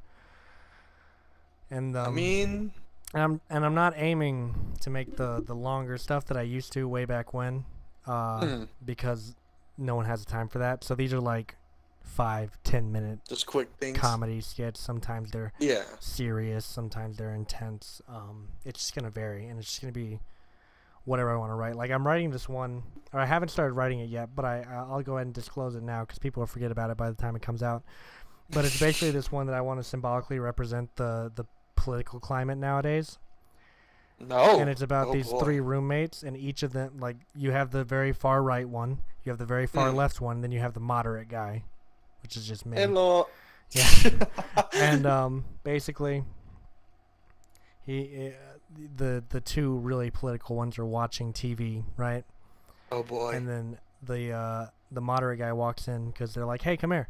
And he comes in, and they're like, "Look at this." And then he looks at the TV. We don't show what's on the TV, mind you. Yeah. And he's like, "Oh, that's crazy." And he starts walking away, and they're like, "Wait, you don't have an opinion?" It's like, "No, I mean, I don't really feel one way or the other about it." And so the rightist jumps up, and he's like, "Oh, so you're okay with killing babies then, huh?" And he's like, "What? When did I say that? I'm not okay with killing babies." "Okay, so we're on the same side." Yes, on the side of not killing babies, correct." And then the leftist jumps up and he's like, "Oh, so you're agreeing with him?" "Yeah, I agree that not killing babies is a good thing." And he's like, "Oh, so you condone school shootings?" "What? No, I never said that. What are you talking about?" Just and then assuming everything. Yeah, essentially. And at one point, the moderate guy leaves the room, and he can kind of, hear the leftist and the rightist still kind of arguing. And then he hears a gunshot. Oh! And he comes back in the room, and the leftist is on the ground, like, bleeding out. And then the righty's standing there with, like, whatever gun we decide to use that day. And the moderate's just like, What did you do?" And the righty's like, "Well, he swung at me." "Well, I don't doubt that he did, but I think that there were several other ways you could have defused the situation other than fucking killing him. God damn it!" And so that's just like the basis of the skit. Yeah, I haven't completely overreacted. Yeah, I haven't scripted it yet, but I have an idea of what I want to do. I have this other one where this 911 operator essentially, this guy gets shot and he calls 911, and then he's in a panic, so he kind of starts talking shit to the 911 operator. But what do you do when the 911 operator starts talking shit back? Because essentially this guy, he calls the 911 operator a little bitch, and the 911 operator's like, "Who you calling a little bitch, little bitch?" And he's like, no. Excuse me?" It's like, "Yeah, you heard me, you pussy." It's just like, oh shit. The 911 operator's clapping back right now. What's going on? So that's a little Jimmy Jam that I'm working on. Wink, wink, And we're nudge, either nudge. gonna shoot next week, hopefully, because we're like I said, we're doing a script reading this week to kind of sit down, see what we want to change, and then we're also gonna work on blocking as well to sort of figure out where I'm gonna put the camera when we go to shoot, so we're not figuring out the day Yeah. of. Yeah. You see how much I've changed? Do you see how professional all of this sounds? Remember when we get there, we had no script. I had no idea where we were shooting anything. Now I'm sitting here talking about we're going to block the scene. We're going to do some read-throughs before we actually shoot. Originally, I would New have been terms. like, let's do it! So now I'm like, all right, I don't want to waste my time if I can't be by your side. No. Damn it. Copyrighted. Copy striked. Get copy striked, fool. No, I just don't want to waste time on set. Yeah. And I don't want to waste people's time whenever we go to, do the movie. It's fair. So I think I've come a long way as a artiste, and It's fair enough. and You I'm definitely quite have, proud actually. of it. It's a new revival. I'm coming back. I'm coming back hard. McAllister 2. Electric Boogaloo. I was either gonna go with that one or Tyler McAllister 2. Tyler McAllister harder. Oh no. Oh no. So how do you feel about the Tanacon situation? Oh boy. Oh no.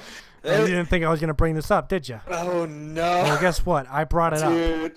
I feel bad generally just for the people who Actually decided went to it? go. Yeah. But like, I know like there's different like what people are saying about it, but to me it just sounds like straight up like a scam. Like Same. it was just straight up this like, yeah, you can get it like it was the first time, but she was working with a group that apparently has done these kind of events before. I mean, I commented Quote unquote. on one of the videos about it. I think Philip DeFranco's release video about it. I commented, Tana lying? Never. Yeah. Yeah, Say I mean, it ain't so. like she was definitely not one of the first people I was like, yeah, she definitely seems like a good She's the businesswoman person who I will would be able to trust do for this situation. Hell yes. Literally, you can just play any clip from one of her videos. He literally fucked me with a toothbrush, and you're just like, I'm glad we yeah. got that sound clip. I'm really happy. You could literally just like isolate that from her and just put like anytime she proposes anything in business, just literally play that in front of it. Yeah. And just be like, Is this the person you who we want to trust? Yeah. Is this And you what know, wanna like, do? and it's not like you can say that for I don't know, like Filthy Frank or something like that, because that's obviously a joke. She's claiming that as real. Yeah, no, she's being genuine. Yeah. Or is she? And you're just like, what if we're well, all yeah. being trolled? What if she's actually no. doing a satire commentary right now and we just don't know it? doing a satire commentary would on you feel just like conventions. absolutely so fucked if that was the case? I see. The thing is, I would, except she let 5,000 people outside in the heat. Dude, I don't think you understand how far satirists will go to prove their point. Maybe she's just really fucking dedicated. I'm just saying, could have been done a lot better without a lot of less potential lawsuits. All right, hang on. I want to well, maybe the lawsuits are part of the satire though. Maybe she wants lawsuits, you know? A really expensive military. Really They expensive were all social actors. experiment. Everyone was actors. Everyone's an actor. Even the people reporting it are like, oh yeah, we got paid to do this. So I sent a little Jimmy Jam to you that I want to watch. Oh boy. Because I recently came across, we're only going to watch this to a certain point because after a certain point it's not funny anymore, but I do quite enjoy this. I don't quite like this guy's content very much, but I will give it to him. This skit is fucking funny. All right. Let me know when you're I'm ready whenever. 3, 2, 1, Go. Hello, Nostalgia Yeah, Critic agreed. Guy. Remember it so you don't have to. Learn to mix We're your songs right, all you aware dumb of the fuck cunt. Muppet Christmas Carol with Michael Caine, as seen in this clip. What I often see in television or cinema is people who are looking at someone else and they change eyes. Just I'm changing eyes. Watch this. And I'm blinking. Oh, yes, I see. It's very realistic. That is two of the worst things to do. Oh. You never change eyes, you pick an eye. Now which eye do you pick? Oh, I guess I go with I look with this eye, and if I keep blinking, it weakens me, and I just keep going, and I don't blink, and I keep on going, and I don't blink. You start to listen. Well, I'm listening because I'm wondering why you're not blinking. I wish I could blink. By your definition, I should be the greatest actor in the world. As opposed to someone who's sitting there going, Who even blinks like that? You have to concentrate to blink like that. Merry Christmas. We all know this isn't the earliest Muppet Christmas God get-together. It goes back ages ago. Again, from the Muppet Christmas Carol. if you're fair and you've got blonde eyelashes like I have, Did you just call yourself fair? you wear mascara, because if you have blonde eyelashes and you're in a movie, you might as well be in a radio play. That's, more of a makeup department issue, isn't it? And what does it matter if you're not gonna blink? They're not gonna see it anyway. I'm afraid of Oh you. my god. This isn't supposed to be a cinematic 3-act structure. Like I said before, we have the Muppet Christmas God Carol damn for it. that. The camera is like somebody who loves you deeply. Oh, you definitely think it loves you deeply. It's the most incredible of mistresses or lovers, whichever sex you are. The camera's my lover now? It will love you forever, in spite of the fact you ignore it. Like I'm trying to do to you. Don't look at him that way. This guy's nuts.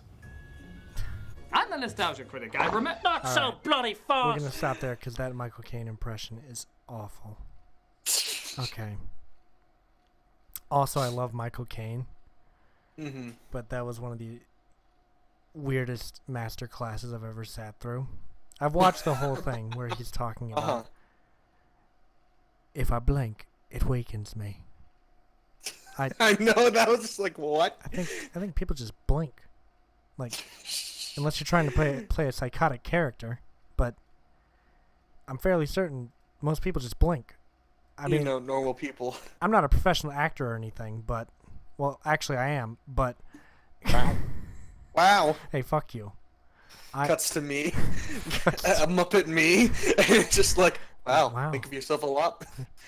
Can we make a Muppet you? Hang on, I'm looking into this. Dude, I'd be all about Some Muppet. a reoccurring gag. Make your own Muppet, but can I order Oh, it? no. Though? Oh, I can. Oh no. Oh my god.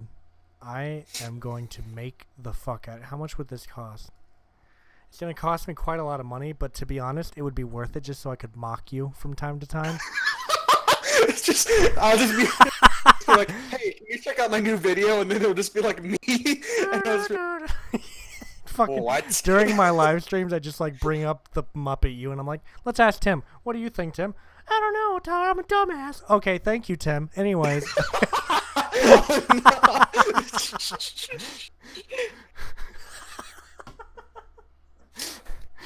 This makes a video. Muppet has gone. I'll start up my own YouTube channel. And be like, why the Muppet Muppet?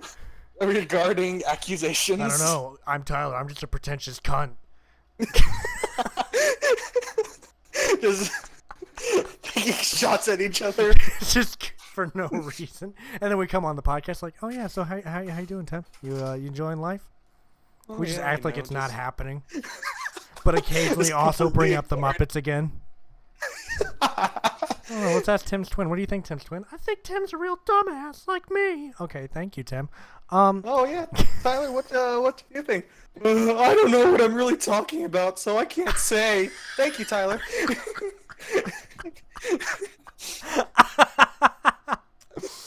I think a lot of people ignore the fact that I talk endlessly, even when I don't know what I'm talking about. So I'm glad you acknowledge it. for once. I got on. Dude, I saw one of the most awkward interviews the other day. Oh boy. I was watching. I hear my nephew coming, so I'm gonna stop this story. Tim, you're gonna entertain the audience for a few seconds as I talk to my nephew. Do good. I'll be back. I'm gonna do some shilling to they're doing but I would like to say, if we're still on sort of like the topic of new stuff that's come out, Sorrow TV recently collabed with another YouTuber, Historian TV or something like that, and they released a video, and it was just the most joyous thing ever. It was a 40-minute long reading of some girl or goth girl's fan fiction of being a vampire in Hogwarts, and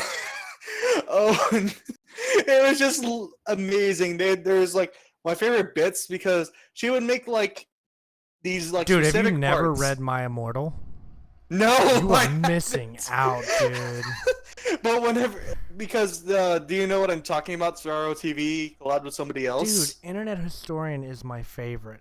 I love him. I just discovered him after he Sorrow put out that put out that the reading. Mm-hmm. I just love the segments where they just like intro like this like I don't know what you call it, Pinterest like music Mm-hmm. as the girl goes on about what her her specific outfit. Yeah. It's just Oh my hilarious. God. What I just Dude. loved about the video is that they edited everything. Oh yeah. They made like the entire thing a show, and it was just amazing. Yeah, I watched Internet Historian actually make the video, like the Photoshop things, and yeah, no, it was just great. He's great. You've never read My Immortal? No. Dude, that thing's been around since like 2006. I was I in know. middle school when I read that shit. So But now that I've bad. actually just like saw it, it's just, jeez, that's just it gives. It just lives up to the name of anybody who posts. Did they to put it. out what the name of the username, what the username was on there? I'm not sure. Her name. I think her it's like name was Ebony or her something. no, the username of the person who actually wrote it was XXX. I thought it was XXX wait, was it? bloody wrist 666 XXX. Oh no! And the thing is that it can be genuine because that's at a point where trolls weren't. Yeah, That exactly. was a. I think she's done. I think she's talked about it actually. Oh no! Like I'm fairly certain I think her name or her real name was like Tara or something. Like Tara Gillespie, I think, or something like that. Boy. God, just man, what an I need to absolute- follow her. I need to find her and just like discard all my previous writings and take just go all up to her. inspiration from her. At You this point, absolutely I was thinking, I'm just like, you know, it would actually sort of be fun just to write a like, I don't know, a parody of something like this. right. Because I mean, I did it once. I sort of did it once before in my senior year of high school. I submitted that to because we were taking something called like the ACT. No, not the ACT. I think that was already established. I don't know. They were like introducing a new like standard testing deal. Mm-hmm. And the thing is that we as a seniors, we didn't get any study material for it. So whenever we got it, we literally had no idea what was on there. Well, there was like some, of course, that we sort of knew, but for the most part, we were just like, yeah, no, we this is like all pretty freaking foreign. And like the last day, it was feedback day. Right. And I was in the mindset just like, well, they're trying to really actively just see how this is. We're a guinea pig group. Our scores actually sort of don't matter. So, for the entirety of my feedback was just me writing a really crappy Harry Potter erotic fan fiction, God damn it. and I do not regret it. I sent you something in the Discord. I think you'll find quite interesting. Oh no, my immortal terror. Oh no. It's a physical copy. You can Is she gonna be the There's physical copies of this book. Oh no. There are physical I'm just gonna copies put this. of I'm just gonna put this in the middle of all my Warhammer books. Can we? Oh no! Can we do? Can we? Do you think we can do an adaptation, a film adaptation of this? Can we do that? I would be in. I would be wholeheartedly. We should do it, but just make it like gruesomely realistic, with like all the like slitting the wrist scenes and whatnot. Just And the characters have to make it, stitch like, them back together every time. Except they'll just be casual, just because of how fast sort of is. Yeah. They're just like, I slit my wrist, and then the next thing you just see them like casually just like stitching it as they're like speaking to other characters. Oh god damn it! There was a huge continuity error whenever Draco said was to kill himself by slitting his own wrist, even though it was already well established within the lore and canon that vampires can't die of that. I am sorry. I watched that video like 3 times, and then like the second behind. I'm in pain. A continuity error? This? How dare them? I will destroy this. You will all fucking die. Oh my god. I can't believe you haven't heard of that. I just Man, it's a classic, man. And not even like an actual good classic, but it's a classic, man. Oh man. That's some classic shit right there. She can't even be called a big titty GF or ideal GF. I mean, when you were younger, she might have been. True. You see, got him. Back then, little stupid Tim, as we call him nowadays. I disagree. Wow. Because Tim was I'm actually so stupid, right? Oh.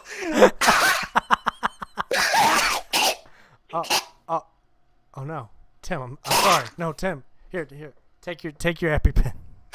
You have an allergic reaction to the cringe. Here, take it. Just let me die. Nope, too late. Only because you asked. You didn't say please. And now you get to live. I tell you, you didn't hold the door open. You must amend for your sins. You must suffer by continuing to live. Earlier, I was messaging my friend Eric, and I think I made one of the worst Pokemon jokes I've ever made. I don't even like to imagine where this is going. So, do you know the Pokemon Ralts? Yes. And do you know his final it's a final evolution, Gardevoir? Yes. Well, okay, so I'm gonna send some photos into the Discord, or actually I can just take a screenshot of the conversation. Okay. And I'll just post it. Oh no, that's the wrong chat. This one? Oh no. Yep. Did you see the wrong chat that I did the other day? Which one? It's in the fucking Weebs chat of the other Discord. Boy. Just scroll up a little bit and you'll see.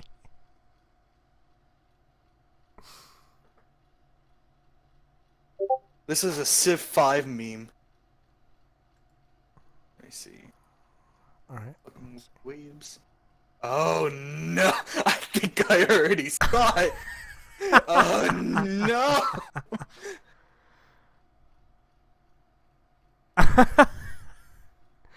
God damn it. Jesus Christ, Tim. What the fuck? I've kept those photos for so I long. think I actually said something worse the other day. Oh no. I told Austin I'm dropping a Pokemon porn parody called Boku no Pika. Stop this. Stop this right now! A porn parody of a porn? Hey, that's not porn, dude. That was a very dramatic... Excuse you! It's a very dramatic representation of what all boys go through growing up. Are you speaking from experience? No, I'm speaking from your experience. I was there. Ah! Try to put this on me. Get it, guys! It was a no you joke! a very complex no you joke. Oh yes, I've seen this technique before. Oh my god, the absolute madman. He's gonna do it. He's gonna do the no you thing. He must be stopped. Fuck yourself. No. Wow, my brain just left my body. I legitimately forgot everything that I was about to say. I'm in pain. Well, is that really new? Dude, I was whenever I whenever I was privatizing all those videos the other day, I came across an old video of mine featuring me as a 12-year-old voice acting a Jesus doll in a video called Jesus Goes to Hell. And it's essentially this Jesus doll getting dragged around for like 10 minutes screaming the entire time. What?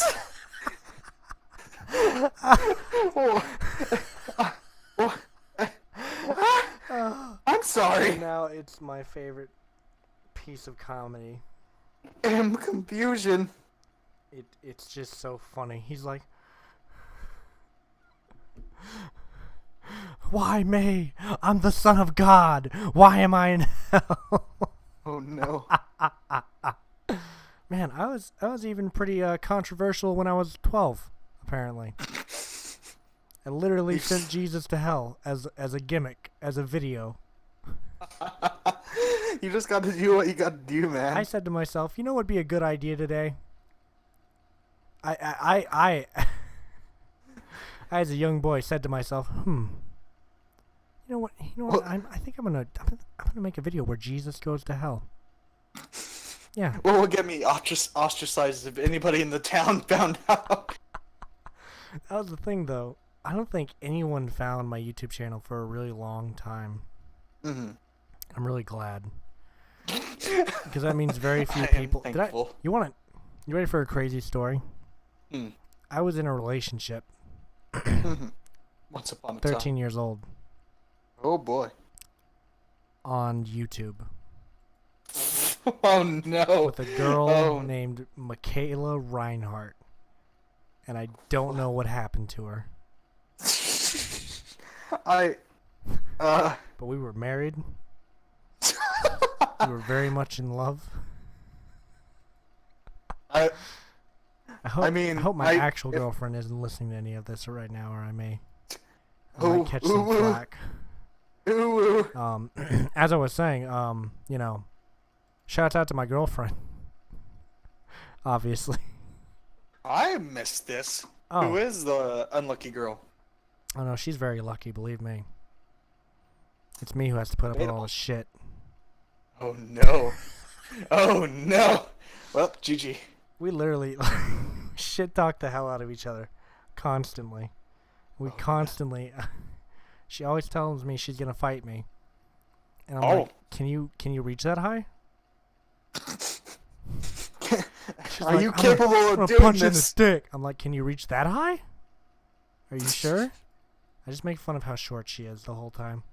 And I always win. I'm not sure if you're capable of this, maggot. You mean midget, right? Oh. Wait, is that derogatory? No. Oh shit. Yes. Oh no. Oh, I'm so sorry. GG. Well, you know what? I've never met a midget, so fuck them. Well, I mean. Well, there goes our potential midget fan base. God damn it. You ruined it. You ruined it. Ruined It's it. all over. Ruined it. What is this We were podcast almost turning there. into? I'm not What sure. is this podcast turning into? Man, there's so many playlists on my YouTube channel that are just going to be empty now because I cleaned out shop. Dead. You know how long it took to do that? Go through and... How many hours? Dude, there were 442 videos to go through. Oh my. Yeah, I've been uploading for a while. Excuse me. What's up? Bless who? What's up? I had something that I wanted to bring to this conversation. Now I can't remember what it is. But I believe what? it's got to get the gears turning. Oh, I'm just really annoyed with old people that blame media for all violence. Oh. That was actually something. What? He was like we were all talking, and he was just like, "Yeah, basically technology causes more mass shootings." And I just looked at him. Do you and I have just statistics to prove that, Grandpa? if it was anyone else, I would have just been. You like, would have. Please, just Please present everything. elaborate. You know, I'm curious. I've learned something from my family. I don't debate them because it's not going to end in an intellectual and intellectually stimulating conversation. My mom just tells me I don't know what I'm talking about. And I'm like, all right, Mom. Whatever. But it happened the other day because I was talking about how I would like to take filmmakers from different time periods and have them work together. Oh. And I mentioned I would like to see Tarantino and Alfred Hitchcock make a movie together. Oh, because I think it would be interesting. Mm-hmm. And my friend, who I'm not going to name because I do respect her, I do love her, she's just stubborn and old. At her. And she turns to me and she's like, I don't think Alfred Hitchcock would make a movie with Tarantino. I'm like, I think Alfred Hitchcock would do whatever makes money, but and then she goes on this whole rant. She starts it off with, I don't like Tarantino movies, and with that, that's fine. You don't have to like Tarantino movies. I don't care if you like Tarantino movies. Cool. I can understand the viewpoint of not liking Tarantino movies, as a matter of fact. Yeah. And so that's fine. But then she goes on to say, I think that the violent movies have created a more violent society. Oh, no. Oh, no. But then she ended it with, you can't change my mind. So I said, fuck it. I'm not even going to try then. Yes! I'm not even going to argue with you. But it's just like, I just hate that train of thought. Because, you know, I know it's hard to believe because of the things that do happen. But I do believe that we live in the most peaceful society thus far. Yeah. In comparison to the past. Yeah. We don't have... I don't know. I mean, like... The Crusades aren't happening. People aren't being burned to the stake for being witches anymore. When was the last time you saw a public beheading that was sanctioned by the government? Yeah. Exactly. I mean, yeah, it's... I don't think in any time, if we do come across a world war, a group will be, you know, put and turned into campsites. Right. So, I mean, yeah, I mean... And is her belief that if we had more peaceful movies, we'd be a more peaceful society? Because I disagree. Yeah, I don't think that movies would change the tide of how we are as a society. Like, I'm not sure about her, but I'm not looking forward to like 10 different movies about a bunch of white women for getting together about a book club. Right. And that's the thing. Movies are just that. They're entertainment. They shouldn't be something that you look to for moral guidance.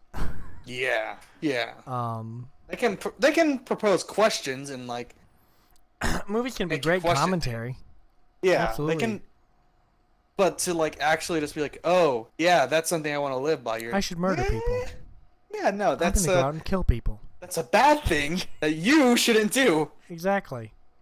You know, and the thing, my favorite quote having to do with that sort of situation actually comes from Alfred Hitchcock himself. He said this. I almost said the person's name.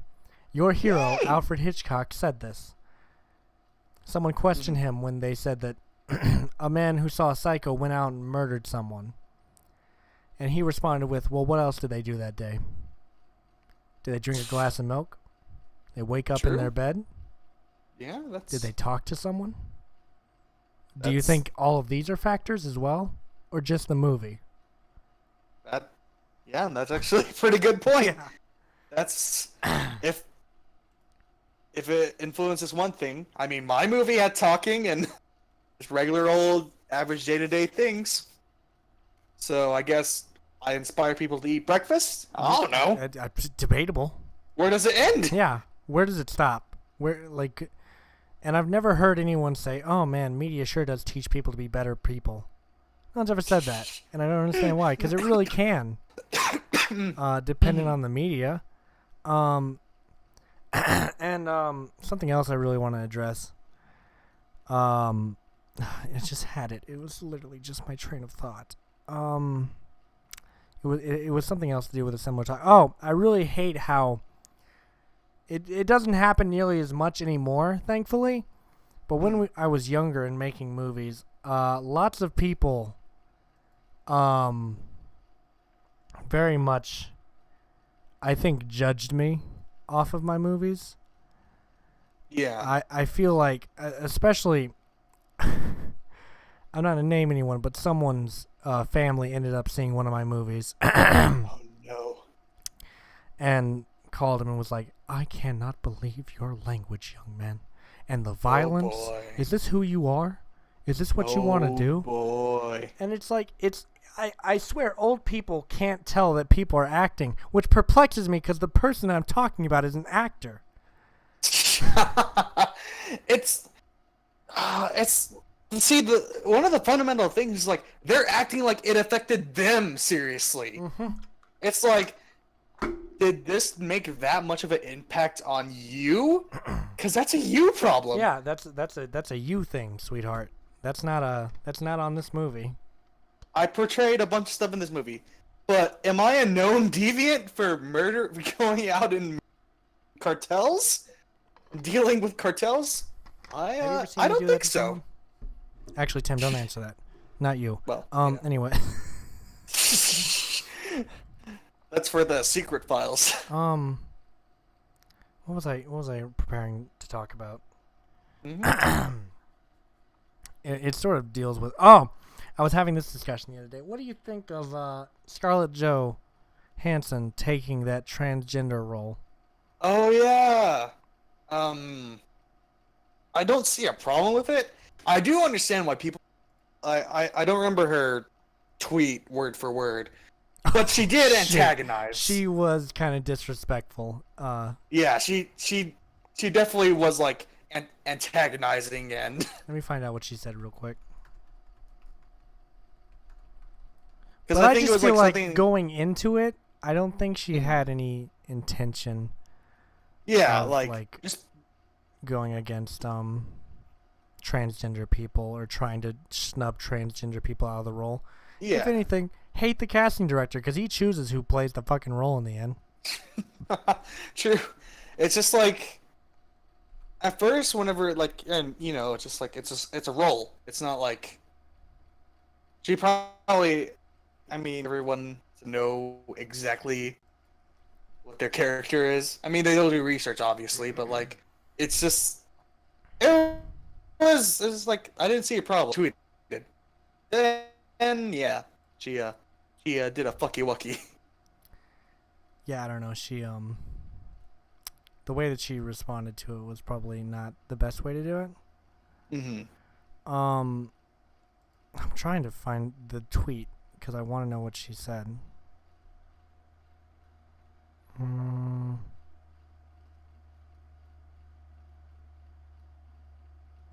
Oh yeah.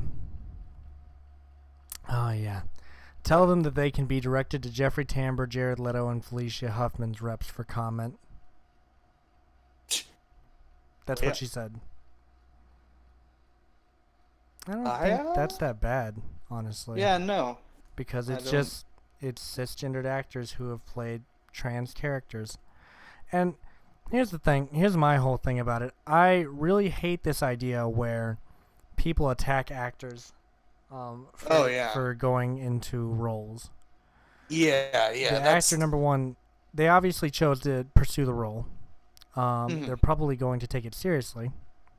Hmm. because it's their fucking career. And secondly, I also feel like people don't realize what acting is. Mm-hmm. But acting is becoming something that you're not usually. And I also feel that because I may be mistaken, but I think that the transgender person was male to female. So wouldn't they want to be viewed So. as a female? Yeah. It's In my mind, at least. it makes sense. And I also feel like, because I've had friends who have taken similar roles as well. My friends out in Los Angeles have taken similar roles to this. And I just can't imagine demonizing them for taking a job. I understand Scarlett Jo probably doesn't need money. I get that. But obviously she has a passion for acting, or she wouldn't be out here doing this. And just and she caught flack a while ago for the Ghost in the Shell thing. Which, by the way, the only people that were mad about that were people who were not Japanese. I know. And the Japanese loved her in that role. I never watched it, personally. I didn't care about it. But the Japanese loved her in that role. Mm-hmm. So I just find it very strange. Yeah, it's just stupid. Like, for me, in The Last Jedi, everyone hated a character named Rose, right? I loved her. The actress, I mean. Yeah, like, the actress is fine. Like, she did a good job. I really dislike the character. Like, coming from me, I really despise the character and just in general what she did. But to hear, like, people were just going after the actress, I'm just like, are you stupid? She didn't write the Are character. you actually... Y'all realize this, right? Go after the writers. They're the ones responsible for that. Yeah, just like blame Ryan Johnson all you want. But as for the actress, for doing something, for just doing her job, for just being an actress, you can be mad at the character's actions or whatever, but pin it on the writing and character, not on. It was just like, and it's just like, it really just like deafens sort of like criticism too. Whenever there's valid criticism on the character, but whenever people are being renowned for making death threats against his actress, it's just like, well, there goes anything I say, because apparently I could just get looped in with just anybody who just generally hates her character and actress. I don't know.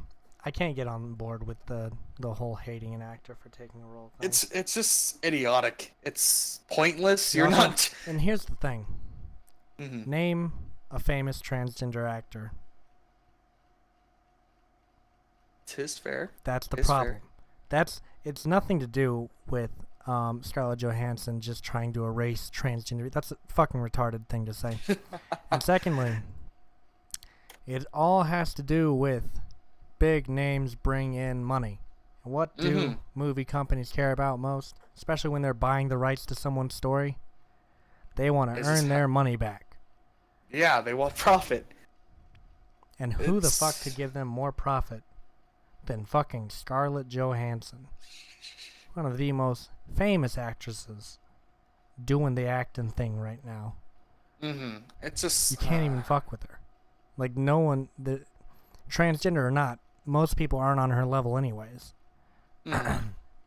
And if you want to support representation, look to the indie films, because they handle that well, because indie filmmakers do not give a fuck about money, because guess what, we're not fucking making any. I'll tell you right now, I'll cast the fuck out of some transgenders if I ever write a transgender role. Hell yeah. Because that's the thing. It's all about money to these companies. They don't care about your representation. They don't care about who you are as a person. They don't give a fuck about who you are, or where you come from, or what your heritage is, or what your culture is, or what your community is. It's money. It's Hollywood. That's all there is to it. And I hate to be cutthroat and, fucking crush everyone's dreams. That's fact of life. And I will say, complaining about it is a good thing. Because companies will begin to see, they'll be like, oh, if we cast transgender, everyone's going to support the fuck out of our movie because they want to support transgender actors. You just got to make sure the company knows they will have your dollars if they do what you want. Mm-hmm. That's what matters. It's money. Got to make people. sure that the business have a safety net. Otherwise, they're not going to care. It's yeah, and that's the other thing. They are only playing it safe. Mm-hmm. They'll just stick to whatever formula works the best. And They then it's don't care. all about money, my dude. So what was your last subject all about? Oh yes. Why high school? Why high school? I'm curious. On where this is this, going. it's this sort of like a commentary. Just it's like all around. I mean, I primarily noticed this with Japanese entertainment, but there was like a large focus on high school, like being in high school or doing whatever. But then like you turn it right around and look at like Western Hollywood movies, and holy shit, are people just obsessed with high school as it is in freaking Japan, just like in everywhere general. Yeah. Because one of the biggest shows right now is all about like Riverdale and Pretty Little Liars or whatever, and it's just like, why are you people doing We talk this? about how no one knows how to write high school, like Yeah, properly. I mean that is fair. Because either they write it to where all the kids are stupid, and they want to have sex, and it's all about romance, or they take the 13 Reasons Why route, and all your characters sound like Liam Neeson.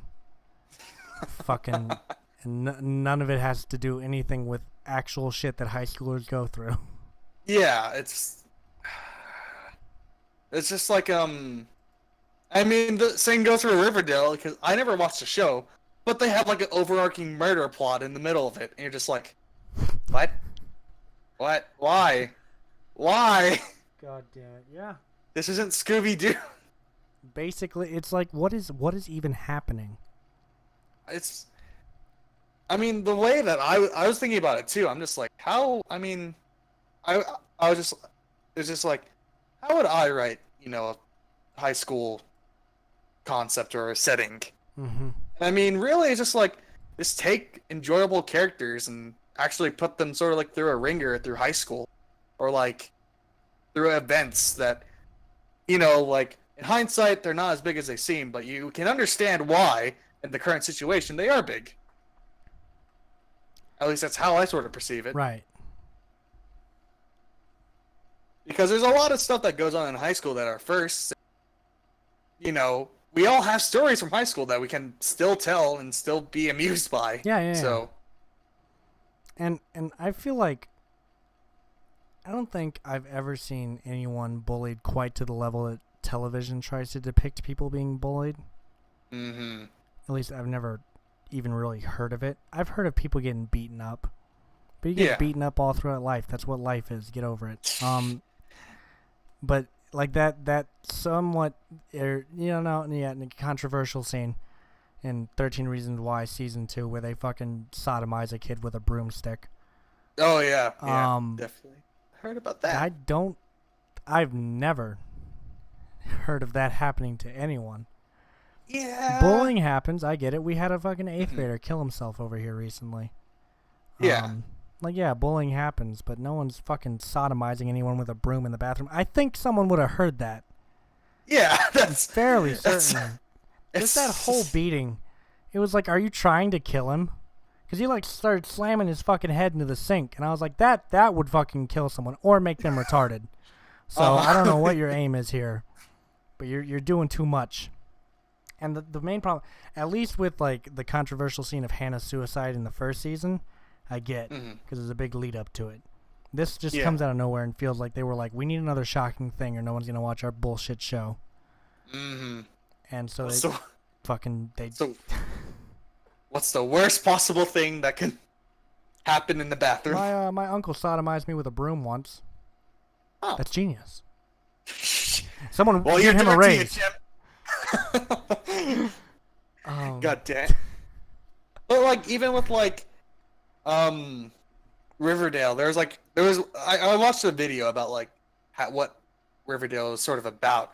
And like it covers a topic of like Archie being like this high school jock but also wanting to pursue a career in music. But like the way they put out like the way they represent him trying to get into music, it's literally just like the most rich kid kind of Right. like, oh, well, I mean, I guess his parents talked to their friends who owned a studio, because this is not what anybody would have sounded like trying to produce their very first song. Oh, yeah. Dude, I fucking hate how the depiction of how artists live is in, like, movies and TV shows. Mm-hmm. Like, especially whenever they try to portray this person as an actor, and they're just, like, chilling, and then they're like, hey, go to this audition. And they're like, all right, I'll go to the audition. Then they get it. But then they'll go for a long time without doing anything. And I'm just like, that is not what being an actor is like. You are constantly searching, like, oh, do they need an extra here? Because the extras, I wish I was an extra in a fucking movie already, because they get paid hella. Like that one they did out here, they were paying motherfuckers $150 a day. Jeez. Yeah, my point exactly. And sometimes you get more than that because you go into overtime. But I was like, come on. So and that's why I'm sort of planning on. Excuse me, I hate to break everyone's heart, but planning on moving out of Clovis. Once I finish with my college and stuff, I'm going to move to Lancaster, California. Oh, shit. It's about 60 miles north of Los Angeles. That's fair. And I'm going to live out there because, I mean, where else do you go to do this kind of thing? And I'm not even trying to be like a fucking big time movie star. I don't give a fuck about doing that. I don't want to be a huge face or anything. Yeah. I'd be fine with starring in commercials for the rest of my fucking life, because that's an easy way to get paid pretty constantly too, because you get royalties from doing commercials, which is nice. And the other thing, I mainly just want to write more than anything, which is what I'm doing. I'm not putting myself in a lot of these skits that I'm doing because I just want to write, and I really want to direct because it's what I enjoy, which is why we're doing this little reading session here pretty soon. I'm trying to. By the way, I'm looking for someone to cameo in this skit. There's literally this one part where this guy comes in, says one line, and leaves, and I need someone to do that. It's this really fucking funny part, dude, where I'm basically doing a very meta thing, a very self-aware kind of thing, where it knows that it's a movie and such. And this guy walks in at one point. He's like, "Hey, we need this set." Or like, this guy needs this set, and he literally like walks in front of the camera, and then we're gonna cut to me, like being a director, and I'm just like looking at the script, like, what the fuck is going on? And then both of the actors are gonna be like, "Fuck," you know. He says, "We need this room for Sam Spade," and like, "Fuck Sam Spade," both of the characters. And the guy just kind of like inches out of the room. So we need someone. I just need someone to play that very quick and just like totally out of nowhere role. I'll tell you about the end of this sketch once we get off the podcast. It is fucking hilarious. It is one of the funniest things I've ever written. And I hate to hype up, my work, but it is so funny, and the actors find it hilarious, and it's gonna be really funny. Very good. Yeah. I look forward to it. Yes. Come be the cameo guy. Say your one sort of line. Considered. I wouldn't be. Your literal 10 seconds of fame. Can you imagine, dude? My great grandmother was an extra in a movie. She was a extra in Stand By Me. Oh. Yeah. Hey. So I've got that to my name. I don't know where she is in the movie, but I know that she was in it, because my family reminds me constantly. What? It's just like you're at like a audition. It's just like, oh, so what can you tell us about yourself? Oh, well, my grandma. My great grandma was in Stand By Me. My other grandma sang in Las Vegas. Also, my mom was a nurse for like 10 years. One of these things. Yeah, but what about you? Shut up, mundane. bitch. Say that to the casting agent. Straight out of the gate. You gotta assert dominance, dude. You gotta let them know you're in charge of the situation. Just T-pose your way into the... My favorite story regarding acting involves Marlon Brando, where he's taking this very illustrious actress's teaching and acting class. Mm-hmm. And she says, I want you to run around like a bunch of chickens that have just heard an air raid siren, and you hear bombs being dropped on you. Oh, no. And every other student in class ran around, except for Marlon Brando. Mm-hmm. He just sat there. And when asked, why did you just sit there? He said, I'm a chicken. I don't know what an air raid siren is. I mean, I'm waiting for the day I'm fair in acting enough. class and I get to do that exact same thing. I'm a chicken. I don't know what an air raid siren is. I love the way he talks. It drives me up the wall, but I love the way he talks. I'm gonna make him an offer he can't refuse. Oh no. Trump plus. I'm gonna fuck him in the ass. Oh no. But yeah, I have a bunch of funny skits planned that I would like to have you in, and Austin, Oh. and everyone. And I you mean- can have that little 10-second cameo as well, which I'm sure you've just been waiting your whole life for. This is wait. my one calling.